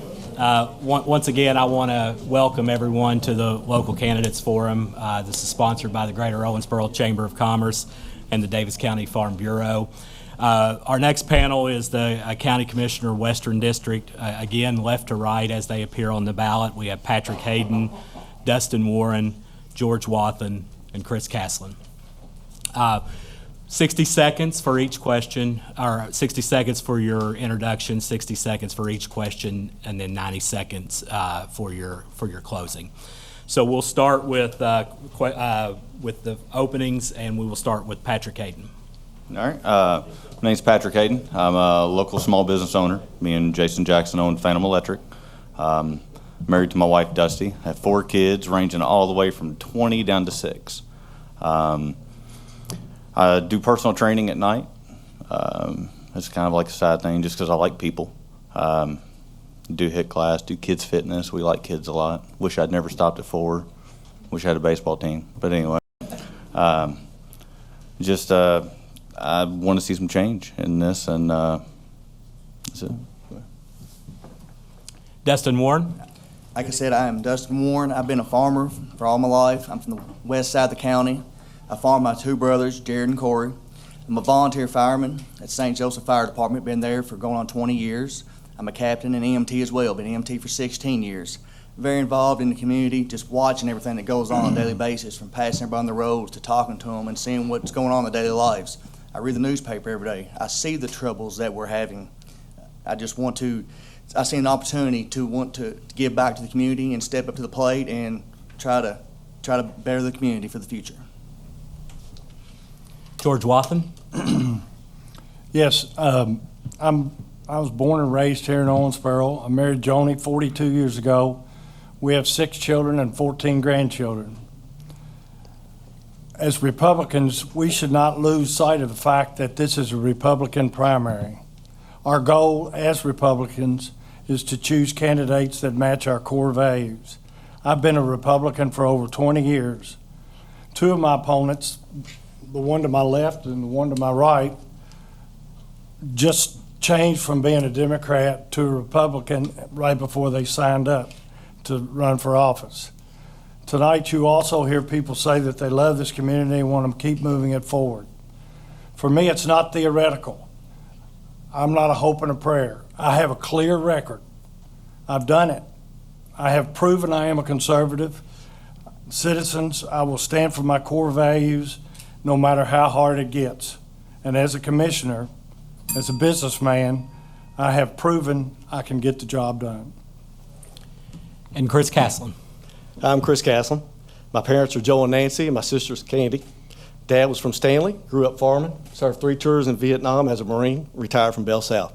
My mom's from Owensboro, is a retired elementary school teacher. I graduated from Owensboro Catholic, went to college at Western, where I met my wife of 25 years, Stacy Rhodes Caslin. She was a teacher at Apollo High School, now teaches at OHS. We have 3 daughters. Madeline's in high school, and Paige and Emily are both in college. I grew up in the country, so all my life I've known about hard work, from cutting firewood for the winter to working in the garden in the summer. As I got older, I continued this path by working in tobacco, hauling hay, working at factories for college during the summertime of colleges, or for my college summers. I joined the Marines halfway through college and finished my degree on the GI Bill. Started my career in law enforcement as a deputy jailer, retired as a lieutenant from the Owensboro Police Department after 21 years of serving our community. In that time, I held many leadership positions, went to the FBI National Academy, earned a master's in public administration, and now work in human resources at Owensboro Health. Okay, for the first question, we will start with Dustin Warren, and that is the question of what do you see as the most pressing issue or issues in Davis County today? Well, there are several issues that are facing Davis County today. Like everybody's mentioning, like drainage, crime, the drug problem, infrastructure, the roads. The main priorities I would see definitely safety as well of the kids. Retention of law enforcement officers. They're jumping ship left and right. For what reason? We need to find out why. Is it pay? Is it benefits? Is it the risk of the job that they're not being protected from? All these things combined need to be addressed in some fashion and soon. George Wathen? I think one of the biggest problems we have is our workforce needs to be educated and moved along in many directions, especially like in trades, which could be plumbers, carpenters, electricians, and then also our manufacturing facilities. We need to prepare them to move to the manufacturing facilities, because what's derived from that is our economic development. One of the biggest factors, I think, one of the factors that people use to decide whether to come to Davis County or not is our prepared workforce. Do we have enough employees? Do we have enough employees that are qualified? And so I believe those two put together is probably where we should see our biggest opportunity. Chris Caslin? Our number one priority is public safety. Anything that we depend on in this county involves public safety. After that, we do have economic development issues. Mm-hmm. And with that, we need to develop our workforce better. We need to do that using those things that we have already, the resources we have in our county, like OCTC. We have that availability for people to get many types of different certificates and training that are things that people can prosper with here in Davis County. Another thing we need to address is countywide broadband. I mean, as we all know, that if you live out in the county, especially after the pandemic hit, if you had kids that were trying to do school or anything else on the internet, you're going to have issues with it.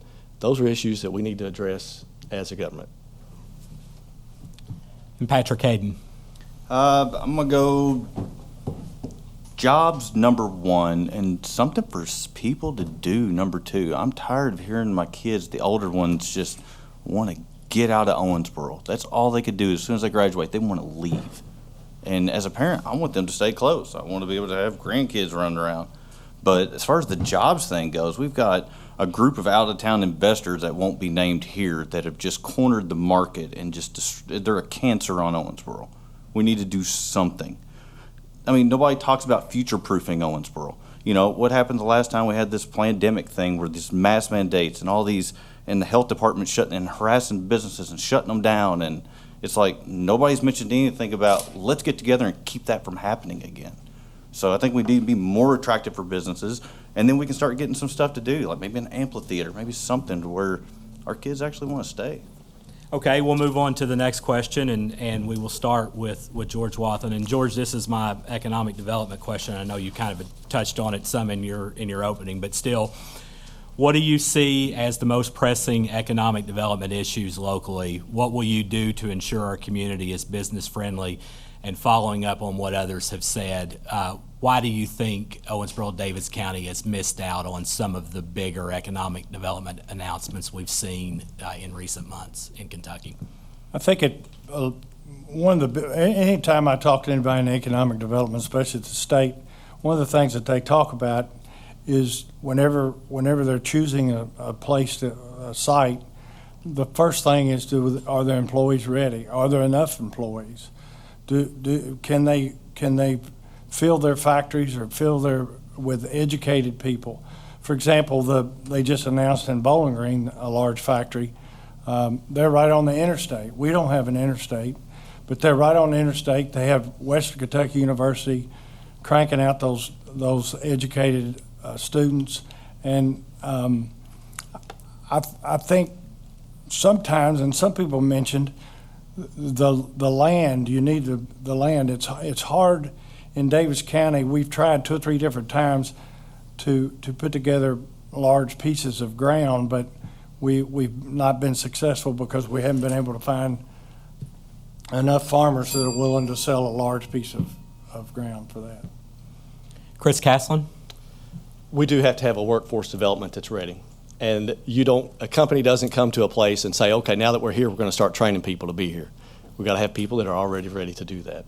And we have great locations in this area that are able to train people to have them ready for those types of jobs. We need to be able to work better as a community in promoting those things so that as things want to come to Davis County or Owensboro, that we are ready for that. We also need to think about our taxation. There's home rule. We need to work on that so that we can tax ourselves as a local government instead of letting the state tax us the way they see fit. That way, when we want to build an amphitheater, that we can use our taxes the way we want to instead of going to the state and asking them if we can borrow money or have some grant for them to give our taxes back to us. Patrick Hayden? All right. On the home rule thing, I agree 100%. That is a big deal. Besides that, I mean, we've been beating planning and zoning up all night.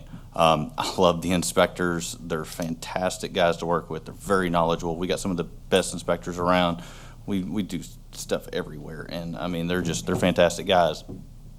But the red tape and their system down there is just, it's so old and outdated, and it just does not work for the fast-moving economy we got now. Dustin Warren. Well, the first thing that comes to mind naturally, the rick houses that everybody's been picking on. Why did we lose them to Ohio County? I've never heard the answer to this, to why. What can we do in the future to not let that happen again? Let's revisit that. That way we have a solution to a problem for the future. You mentioned what can we do for economic development? Like everybody's mentioned, roadways. Get the roads going. Let everybody know we got the workforce to go along with the roads to bring people in here to go on. Just work together. Everybody's got to work together to bring ideas to the table and understand if we have an issue with something didn't happen this time, let's prevent that from happening next time and keep the ideas fresh. Okay, we'll move on to the next question, and we'll start with Chris Caslin, and I'm going to come at this from a different angle because I don't think I've asked it very well the first 2 times. It's mainly directed at city residents who complain that I'm already paying city taxes, and on top of that, I'm paying county taxes at the same rate as county residents. What am I getting for those dollars? So how would you respond to a city resident who approached you with that question? No matter where you live, if in the city or the county, you live in the county. So you have to pay those taxes as well. You have to, you pay, if you live in Owensboro, you're living in Davis County.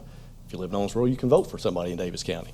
So you're getting your services, you get extra services, you live in the city. You're paying also, you're paying the same as the county because you get all the county services. You have the jail, you have emergency management, you have animal control and the animal shelter, everything else that comes with that are the county services that they have to pay for too.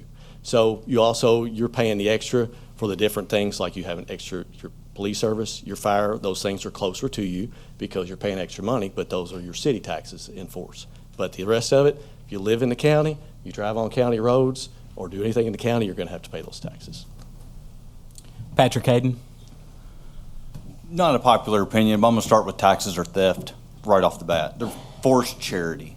I'm tired of exorbitant property taxes. I think they're too high. I'm tired of, if I want to have a nice truck, I've got to pay a ton of taxes. I know that's not necessarily a county thing, but it's annoying. Taxes, everything.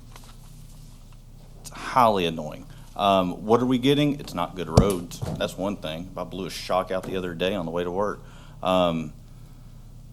Yeah, we've got some services that people get, but I don't see where, I can't honestly say that I'm getting a whole lot of return for my investment. And I think people need to, whoever wins this office, the squeaky wheel gets the grease. You need to be on their butts to get something done. So I'm all for lower taxes across the board, period. If it has to do with increasing taxes, it's an automatic no for me. I don't care what's involved. Dustin Warren? Well, I don't live inside the city or near the fringe. I live out in St. Joe, so I'm not real familiar with how the city pay when they're paying fiscal court taxes and living in the city. I do understand that they do live in Davis County before they live in the city of Owensboro. They are getting great services, and Chris, he said best. I can't say it any better than he did. You know, Davis County Fire Department's ALS. They have paramedics on all their shifts across the county. They go into the city multitudes of times whenever AMR does not have an ambulance to respond. That's a benefit they're getting. You know, the jail and all the services that they're paying for, the solid waste, the transfer station, the landfill. You know, it's just, we take it for granted so much in the taxes that we're paying and the services that we're receiving. And George Wathen? I would like to mention that, just so that people understand, when you're talking about the city taxes, the county taxes for the citizens inside the city is only about 9% of their total bill. Some people think it's a lot bigger than that, but it's only 9%. And of that, when they get to the 9%, people have already mentioned a lot of it. Everything goes on in the courthouse, judicial center, the coroner, PVA, clerk, jail, animal control, all those things have to be paid for out of that relatively small percent. Okay, last question. We'll start with Patrick Hayden. What should be fiscal court's role in improving the major drainage ways throughout Davis County? I'm not a big fan on spending tax dollars for it. I know there's some stuff we can do. I think there's small things we can do. You know, Panther Creek's another one people have talked about, and they're exactly right. I drive through stuff every single day going home. Panther Creek needs to be cleaned out. There's all kinds of little stuff we can do. Don't know many off the top of my head other than the stuff I drive through every day, which I'm sure we all do. But I'm not a big fan of tax dollars to fix private property. Dustin Warren? Well, to start, we need to bring FEMA, the Army Corps of Engineers, EMA, everyone to the table and say, look, we've got a problem. Panther Creek's the big one. Starts at Ohio County, goes all the way to Curdsville, into the Green River. You know, you got the Rhodes ditch, you got the big ditch. Carter, Keller, all those ditches, creeks, tributaries, Flat Lick, they all work together to carry water away from the city. We've got to start at one point and just identify the drainage problems and the blockages and where the water is getting congested to get it out. Where can we improve this at? Also, something the mayor thinks of, there's a type of concrete, now the word has eluded my mind, that is kind of arrogant and porous, and the water penetrates this concrete and flows back into the earth. That's a way to absorb surface water, which would alleviate some of the flooding. But it takes everybody, hands on deck, farmers, neighbors, friends. Highway 56, for instance, floods. We can start right there at both sides of those ditches. Where it flows the waterway, identifies it, and let's clean them out. George Wathen? You know, as a county commissioner, probably the most frustrating thing I have to deal with is ditches. And the reason I say that is there's a state law that says that the county cannot spend county money cleaning a private individual's ditch. In other words, in a farmer's ditch in his field, we cannot clean. The state law looks at that just like as if we put asphalt on his driveway. So we can't approach that. We can't do. I want to mention we put in a drainage policy about 6 years ago, and there's 8 ditches that we monitor, and then there's 2 ditches that we monitor and maintain. And if any one of those 10 ditches need to be cleaned out, we do clean those out. They're the main arteries. But we cannot go on a farmer's private property and clean out his ditch. We just can't do it. It's against the law. And so, does that mean I'm done? Chris Caslin? Drainage is obviously an issue on West County. Anybody that's driven around in our part of the county has seen it.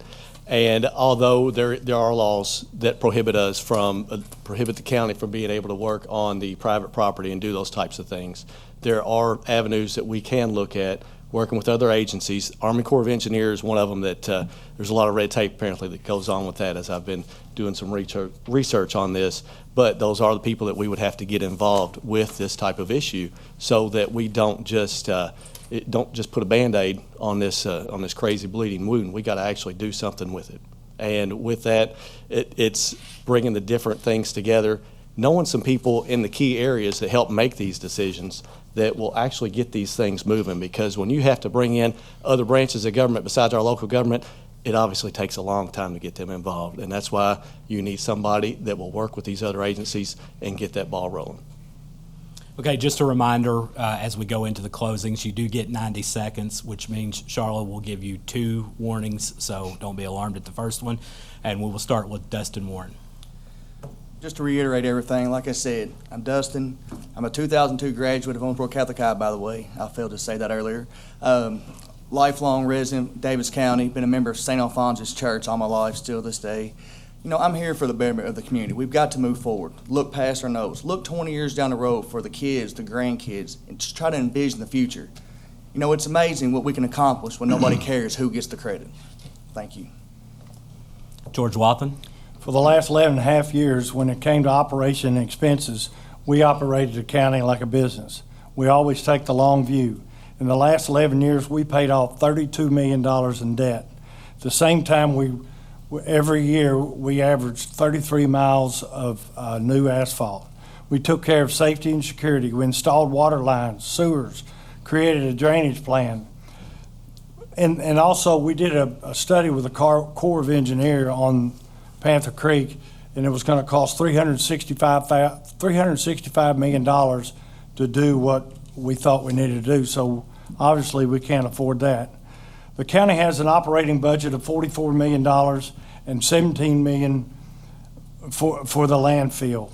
Let me just ask our citizens, do you want somebody to operate a $60 million budget who's inexperienced, or would you rather have somebody with 11 and a half years experience as a commissioner with proven results?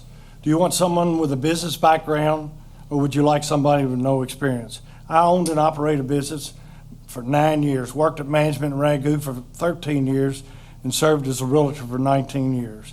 So it's almost time for you to decide who you're going to hire. You're going to hire a commissioner. Do you want to hire somebody with a proven conservative record, or do you want to hire somebody that's a rookie? And I think I have to stop. Chris Caslin. I want to say thanks to everybody that put this on tonight. I think it's great that they bring people here to get to know your candidates so you know who you're actually going to be voting for. Problems are solved at a local level. I'm running for West County Commissioner because of my concern for our public safety, our economy, and because we need leadership in fiscal court. Our citizens need to feel safe and to be safe. And if we're going to keep them as residents, and if we're going to keep and attract businesses, people have to feel safe here. We have a serious labor force shortage that affects our ability to provide necessary services for small and large businesses and from farms to factories. Working with these businesses, along with officials in state and national levels, is a key to finding ways to overcome these roadblocks that we're experiencing. Leadership is not just a position of authority, but it's a way of life. Our community needs a leader that knows how to be proactive, yet solve problems, leaders that have made life and death decisions and know how to overcome a crisis situation and lead by an example of a life of service. As Western Commissioner, I pledge to you that together we will make Davis County a place we will all be proud of, and that people that aren't from here will want to be from here. A place that when our kids leave for college or the military or whatever reasons they leave for, they'll have a great place to come back to find good jobs and raise their families. And that's why I'm asking for your vote on May 17th. And Patrick Hayden. All right, in closing, it's simple. I'm for 0 tax increases across the board. I'm tired of the business as usual. I'm big on anything that Davis County is paying for through taxes needs to go to a local contractor. Doesn't matter if it's one of my opponents or one of my competitors. Doesn't matter. Our kids are on the same football team. We need that money to stay in the community instead of constantly seeing guys from Cincinnati, guys from out of town doing our county projects. It's highly annoying as a small business owner in this town. And might be a rookie. I'm a quick study. Everything I've ever done, I've excelled at. That's it. All right, let's thank everyone for being here.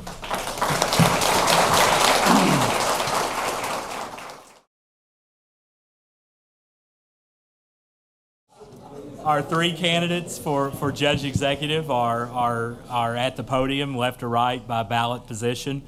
Will Mounts, Charlie Caslin, Reed Hare. Same format. We will 60-second opening, 60 seconds for each question. We will have 8 questions this round instead of 4, and then 90 seconds for your closing. So with that, we'll get started. And Will Mounts, you have the opening. I'm Will Mounts, and I'm running for Davis County Judge Exec. I've been a vice president of Amoco Plastics since 2008. I've also been a founding member of GoFame, which has invested heavily in the skilled trades at OCTC. I'm also a board member for the Boys and Girls Club, OCTC, the Economic Development Corporation, as well as a trustee for Bellevue Baptist Church. And when I'm not doing those things, I live in Philpott with my beautiful wife and daughter. My vision for Davis County is to create growth by investing in site-ready land, which is one of the #1 reasons we lose opportunities in Davis County, by creating safety, by ensuring that our first responders have the tools and resources necessary in order to protect and serve, and to create sustainability by making sure we increase our tax base and not our tax rate, while ensuring we rebrand planning and zoning that we are ready, able, and excited to do business in Davis County. Thank you. Charlie Caslin. Good evening. Thank you all for being here, and thank you to the Farm Bureau and the Chamber, and it seems like it's the neighborhood advisory boards that put this on. Thank you all for doing that for our community. It's good to have an opportunity to speak to you. My name is Charlie Caslin. I'm a current county commissioner, Central Division. I'm in my 3rd term. I served for 5 terms as a city commissioner, 4 of those as mayor pro tem. Some folks have I guess, blasted me as being a career politician. I don't see myself as that. I see myself as a person who gets reelected because I'm responsive to the people. I'm responsive to the citizens of this community. And when a problem's brought to me, I feel like that I'm ready to sit down with the people and to hear them out and to do what I can to assist them. Reed Hare.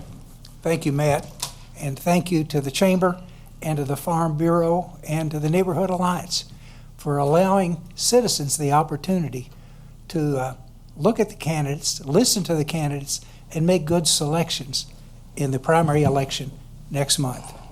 My name is Reed Hare, and I am a gray-haired man of 70-plus years old. I spent 27 years with the United States Treasury as a revenue agent. Then ran for election as Davis County Judge Executive, served 3 terms as Davis County Judge Executive in a time and a period where we did some marvelous things in this community. I think many of you here remember those. Then I worked for Owensboro-Davis County Hospital in a consulting role and going around the region, looking at the health care and the opportunities around that region. Thank you. All right, Charlie, you will get the first question, and that's the same question that we've asked everyone. What do you see as the most pressing issue or issues in Davis County today? I think to be we need to create an environment to where Davis County is the premier place for companies that are looking for sites, for plants, to bring jobs, because the jobs is what creates growth. The jobs is what creates the tax base. And I've heard others talk about we don't need to be raising taxes, and I certainly don't support raising taxes. But the way that you avoid having to raise taxes is to increase your base, both from an employment standpoint and also the value of the properties that come with the additional job base. So I would say that's the number one thing. Reed Hare. Matt, over the years, I have come to the conclusion what I think the community needs to succeed is not bricks and mortar, but ideas. Ideas from people who want to move this community forward. And you've got to have a fiscal court that welcomes those ideas. Right now, that's not the case. There is not a lot of activity with our fiscal court. It's pretty calm, I would say. When you have ideas like we had in the 2000s, and you have people like Nick Brake, who was Economic Development Director, and I see people here in the audience who were drivers of that, then you can begin to put together initiatives which really make our community attractive and get the attention of those outside the community and the developers. Thank you. Will Mounts. Safety, of course, is a huge issue, and we, in turn, need to focus on that. One, because if we do not take safety seriously, people won't want to live in this community, and businesses won't want to come here. Two, with growth, we have to create opportunities here for our youth to stay in this community. And three, with sustainability, we must increase our tax base, not our tax rate. We have to get planning and zoning on the same page with us in order to push this economy forward here locally. Thank you. Okay, next question, we will start with Reed Hare. Shameless plug here. If you saw the Messenger Inquirer today, you saw that the city is once again talking about building a new senior center. So would you support the county partnering on that project? And if so, what specific steps would you take to make the center a reality? Matt, absolutely. I've been involved with the Senior Center for many years, being a member, of course, but also looking at the property that they have. Over this last year, I have visited probably about 8 to 10 senior centers in this region, both in-state and out-state, to look and see what those senior centers offer and what type of costs they have. So I would be a strong supporter of a new senior center for the seniors of this community. Will Mounts. The senior center has been a long overdue project, and I do believe that the county has already attributed to $2 million of the ARPA funds in order to go to the community, the senior center, in order to improve the current situation there. Thank you. Charlie Caslin. Yes, I would. Will is right. The county has already said we would put $2 million into a new senior center, and we're just waiting for I know Reed's working on a committee that supposedly is supposed to help us come to a final conclusion of where we can move forward, and we're just waiting for that at this point. The one thing that I would say that's more important than the building, though, is what kind of services are going to be offered there. And Reed made reference to we have to have ideas. That as our community ages, as our community changes, we have to be ready to address needs that are unknown today, but that present tomorrow. And I think that's an important thing for us to be looking at as we move forward on this project. Okay, next question will go to Will Mounts, and the next two questions are actually going to kind of be in the similar vein of cooperation. But the city's also discussing an indoor sports complex so that the community can host sports tournaments throughout the year. Do you have any plans to improve county parks, and how would you work with the city to enable the community to host first-class events and tournaments year-round? I would like to see the data behind that in order to see if we should invest our tax dollars into those parks and recreation systems. I've been strictly focused on manufacturing opportunities here. This is one of the reasons that we continue to lose out to Bowling Green, who has 500 million more in GDP than us in the manufacturing segment. So I am all for looking at the data and seeing if it's relevant in order to move forward with that. Charlie Castlin. As we, to your part of your question as far as the parks, I believe we've done an excellent job in the past 11 and a half years of maintaining our parks and improving them. We've added some amenities to them. We're upgrading our shelters right now. That's going to be in the next budget that we approve, and so we certainly are moving forward. The amenities of parks is an important thing. One of the things we added is we took over the gun club in my tenure as a commissioner, and that's been a tremendous success. The people who come and use the gun club it used to be almost a little private venue, and now it's we have tournaments there that bring in people. To your point about cooperating with the city, I think in the past we've had a very good relationship with the city, and depending on what kind of proposal is presented, I would certainly be open to seeing it. Reed Hare. I would like to see a complete analysis, a total relooking of our park situation and their effectiveness in this community. I drove by Jack Fisher Park the other day. Absolutely beautiful. I don't know if you've seen it or not, but it is gorgeous. And you look at that and say, we can do that. And by doing that, we can attract those tournaments like we did in the mid-2000s and become a sports town like Sports Illustrated told us we were. And to correct what the commissioner just said, that gun club was initiated, negotiated, and acquired by the fiscal court in the year 2005, 2006. And we began that gun club, and they have just got it going again. So, okay. Next question. We'll start with Charlie, and again, it's about city-county cooperation, and you know, for the longest time in this community, you mentioned merger, and people start diving under the table. But that's been nearly 30 years, and since that time, there's been a lot of projects that the city and county have worked together on. What do you see as the areas for more potential cooperation between the two governments? And do you ever see a time where merger's on the table again? As far as cooperation, one of the things that needs to happen, we have our city occupational tax, and we have the county occupational tax. We have the county property taxes, and we have the city property taxes. The property taxes are kind of stepped. They're layered. So if you happen to be in the city limits, you pay both. Whereas the occupational tax is not that way.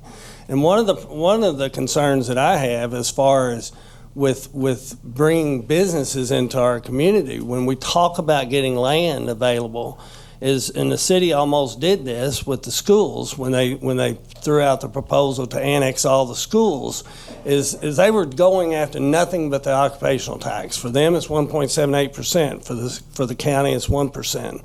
And that was going to be a burden on all those employees, and that's part of the reason it stopped, is because I think those people were up in arms about it. But that's a concern that I have, that needs to be addressed with the legislature. Reed Hare. The question deals with cooperation with city and county government. Is that correct? That is correct. And taking it further, do you see a time where merger would be on the table again? That merger question is, of course, a pretty volatile question, and I don't think it failed significantly back in the early 90s, and there didn't seem to be a lot of momentum to try and put it together again. But in the area of cooperation, economic development is a huge avenue where the city and the county can work together. You see what the mayor has done in getting big rivers here, and the steps that he has made for economic development. There is no reason in the world why the mayor and the county judge can't go to Washington together to talk with our representative, Senator McConnell, and our congressman, as well as other business leaders, to try and demonstrate that we work together, that we are a team, that all of us prosper when we bring new jobs and new industry here. Will Mounts? I will go ahead and say no to the merger. But as far as cooperation, yes, we need to continue with cooperation on the economic development side.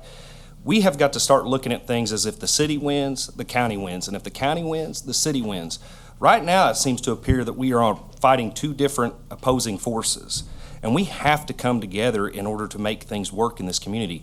Again, the city is in Davis County. We must work as one team to make both of us prosperous. Thank you. Okay, next question, we'll start with you, Reed Hare. This is the same tax question that I asked the fiscal court candidates, and that is, what do you say to the city taxpayer who says, I'm paying city taxes, I'm paying county taxes, what am I getting for my money that I pay to county government? Matt, could you play back Chris Kessler's answer? The city tax, it's always a challenge. In fact, a lot of people raised Cain when we built the convention center downtown and paid for it with rural taxpayer dollars, and I understand that full well. That was a demonstration that the fiscal court realized that the improvements that we pay for, that all the citizens pay for, can be in the city of Owensboro. The residents of the city of Owensboro also get the jail, they get the use of all our parks facilities, they get the opportunity to, if they're out in the rural areas, they drive on our rural roads, they utilize the fire departments that are out there. So there are many advantages that the city residents do receive from the county property taxes that they pay. Will Mounts? Of course, it's been mentioned by the other panels, but we do share the coroner, the PVA, animal control, parks, and one of the most important things is our sheriff's department. So we do get some value. The citizens of the Owensboro do get some value with the county services and taxes that they pay. Charlie Caslen? I'm gonna jump back to the last question, and Will probably handled that better than the rest of us, but I did kind of let it slip by. I would say no to merger, not on my watch. The second thing that to the taxes, the bulk of our tax bill, whether you live in the city or you live in the county, if you live in the city, and I do, I live in the city school district, and my biggest tax bill is my city tax bill. For those who live in the fringe or that live out in the county, the biggest tax bill is going to be the county tax bill. And that's because the schools by far have a bigger tax assessment than the city of Owensboro does or the county fiscal court does. And I believe that we do a good job with the dollars, the revenue dollars that we have that come in, and I believe that the city of Owensboro residents do get a value for their tax dollars. Next question, we'll start with Will Mounts. There's never been a candidate for office who hasn't said they're for promoting economic development. But what I want you guys to talk about is what specifically is the judge executive's role in crafting an economic development strategy that creates a business-friendly community? Our judge executive should be a leader, and a leader is the one that puts the vision together. The leader is the one who puts the right people on the bus and gets the wrong ones off the bus. A leader is the one who removes all the red tape so that everyone else can perform the work necessary in order to succeed. A leader is also the one that is the visionary that continues to push, guide, as well as support all of those moving forward. And I haven't seen that in the past couple years that I've lived in this community, and I will make sure that I do it as your next judge executive. Thank you. Charlie Caslen? In my mind, when we talk about economic development and how we make my role as county judge executive, it's to make Owensboro business friendly. It's to reach out to the governor and let him know that when they have site selectors, that they need to make sure that Davis County is one of the first places they bring them. I know people are very critical sometimes of planning and zoning, and one of the things that we have to do is be responsive to those specific things that when something, and I'll use OZ's Tyler, they were going to put some warehouses here in Davis County. The planning and zoning turned them down. They wound up going into Ohio County. We did a text amendment to where it would make it easier for them to find sites in Davis County. We moved slow because government moves slow, and we need to fix that and move it faster. Reed Hare. Thank you, Matt. That's what the judge executive can do. He has a bully pulpit that he can get things done. Now, one thing we talk about is industry from outside, trying to attract those from outside. We also have local businesses here who want to expand, who have new ideas, entrepreneurial ideas, whether it's in the area of agriculture or whether it's in manufacturing. The judge executive needs to be able to thread the needle so that those businesses can prosper and can do well in our community. And it is possible to do it. I've had the opportunity to do it. It's not fun to go up against planning and zoning, but I'm not reluctant to do so. Next question, we'll start with Charlie Caslin, and I want to dig into that a little bit deeper.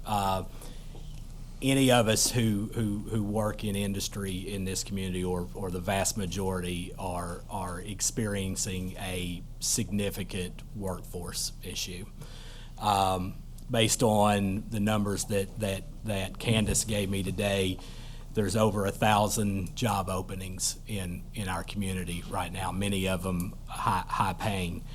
So as a judge executive, what will you do to help recruit and retain the type of workforce talent that we need in order to grow the existing businesses that you talk about? And we'll start with Charlie.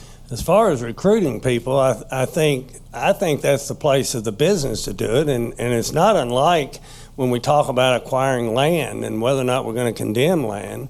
If you offer a fair value to someone, the property owner, you don't need to go through condemnation proceedings. You reach an agreement. And it's not unlike when you're trying to hire somebody. The bottom line is we're in a position where salaries are going up, people are chasing bigger dollars, and so they're going where they want to go right now. And the sad reality is, and this is, my answer is way longer than the 30 seconds I've got left, but the bottom line is we've created an environment where lots of people don't even enter the workforce until they're 18 years old. And they've been given everything they have and all of a sudden they're told go to work, and they've never worked, and they're unable to meld into the workforce, and so we need to encourage the youth to be able to work the way it was when I was a kid. I'll put it that way. Reed Hare. Thank you, Matt. We need to use the tools available to try and determine what our needs are. The OCTC has great programs which identifies our needs. A few years ago, Mike Horn started the welding training sessions and to train welders, which were in great need.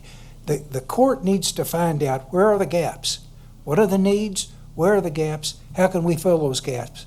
And then contact the right people, the people that understand how to get folks trained for those particular jobs so that we can begin. It's not overnight that it can be done, but get them in the path so that we can, 4 months, 6 months, 8 months down the road, fill those positions and hopefully improve their economic picture, not only for the community, but for those individual families. Will Mounts. We've been very successful with the Go Fame program, and we've actually branched it off into other areas. The Go Fame program, what it does is we quit putting out resumes and asking for people to apply. What we do is we actually recruit individuals who work for us for 3 days a week, and they go to class 2 days a week. They get half of their tuition paid for. And it's been extremely successful. We've watched students that may have been a C average student in high school bump all the way up to a 3.6 GPA. because it was so successful, we expanded it to other areas of business and medical assisting. We've had over 100 students to date go through the system. The issue isn't that we don't have enough people that want to do it. The issue is that we don't have enough companies that are willing to pay the half of tuition necessary in order to make it happen. But I can assure you that it is well worth the value, and it has continued to work, and these students are gobbled up easily by everybody and remain with the company long after. Thank you. Okay, last question, and we'll start with Rita here, and it's going to focus on public participation in government. But one of the complaints that I hear often, and I think the reality matches that, is that the same people are appointed over and over again to the various public boards. And they all end up looking exactly the same with the same names recycled over and over again. What do you think, or what will you do to cast a broader net to ensure that a wider range of the community are able to participate in leadership roles on key boards? Matt, that's exceptional, excellent question, and it's one of the key points of my reason for running here. Despite the fact that I am being recycled, despite that fact, I realize how vitally important it is to attract new ideas, young adults, particularly women, into local government and demonstrating a willingness to serve. Now, you do that through Leadership Owensboro. I remember when I was in office, going to Leadership Owensboro for board appointments to try and demonstrate to these individuals that their ideas matter, that it's important that they get involved, that our future is crucial to their additions and their the ideas that they have and what they can do for our community. Will Mounts? We do this at Bellevue Church. I mean, we have term limits, and you have waiting periods in between the next terms that you can serve for different positions within our church. So I served 3 years as a trustee. I have to wait 3 more years before I can turn around and serve on another position. So it opens it up to more people being available to do those positions, and we got to promote it.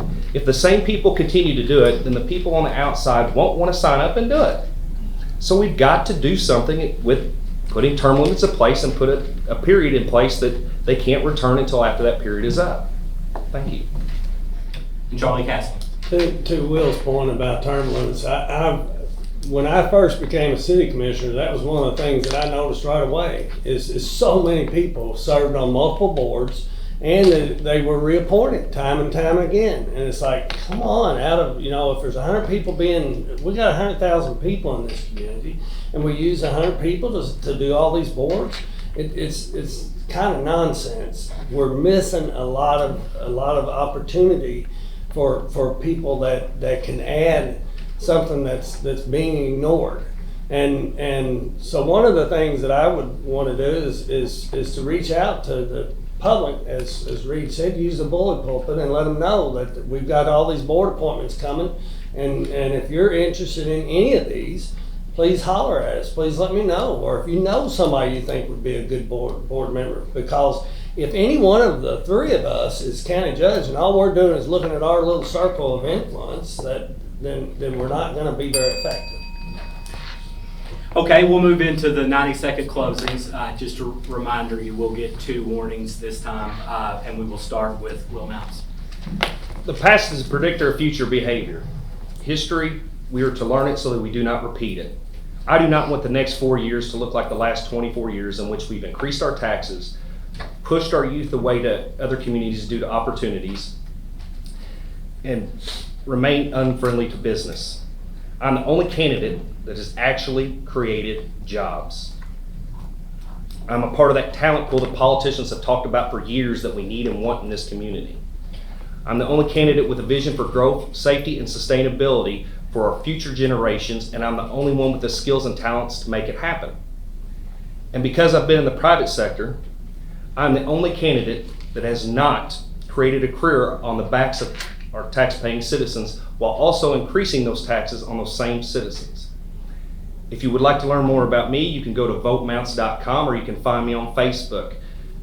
However, if you do want to create better outcomes for our future generations, I ask for your vote on May 17th. God bless, and thank you all for coming. Charlie Castlin. This is a very important election. Most of the people you've heard speak tonight are the winner of the May 17 primary is the winner in November, because there is no November challenger. That's not true of the three of us. We have a challenger in December or November. One thing that I want to say is I'm a lifelong conservative, and the principles that most people hold that support me hold dear in their hearts. I know one of the challengers here is a pretty recent Republican. Even said in the paper, was quoted in the paper saying he changed parties so he could vote in primaries.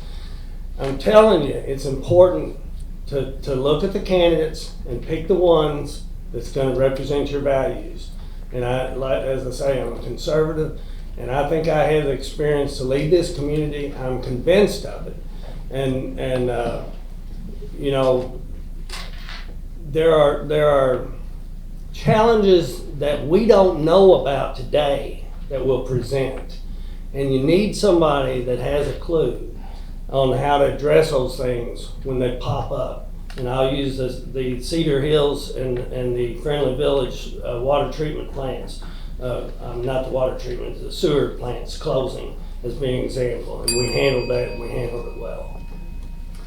And Reed Hare. Thank you, Matt. Thank you for having us here today, this evening. And in response to my challenger, you know, I've had phone calls from individuals who had 5 feet of water in their basement, or they had a tornado knock their house down. And you know, they never asked me what my party affiliation was. And I was an independent before I changed, and I saw that this community was going Republican. And I wanted to have a voice in who was going to legislate and make the rules for this community. This is a clear choice, and it is a crucial choice. I offer you a positive administration rather than negative. I offer you calmness instead of anger and aggressiveness. And I will be active rather than passive, leading rather than following. I will welcome new ideas, not try to go it alone. You can look over the list of accomplishments that we achieved from 1998 to 2010. We revolutionized this community. We made it a destination place with Mayor Payne, Mayor Watson, so many people working together to make this community a vibrant and wonderful community that we live in. God bless you, and God bless the citizens of Davis County. Thank you very much.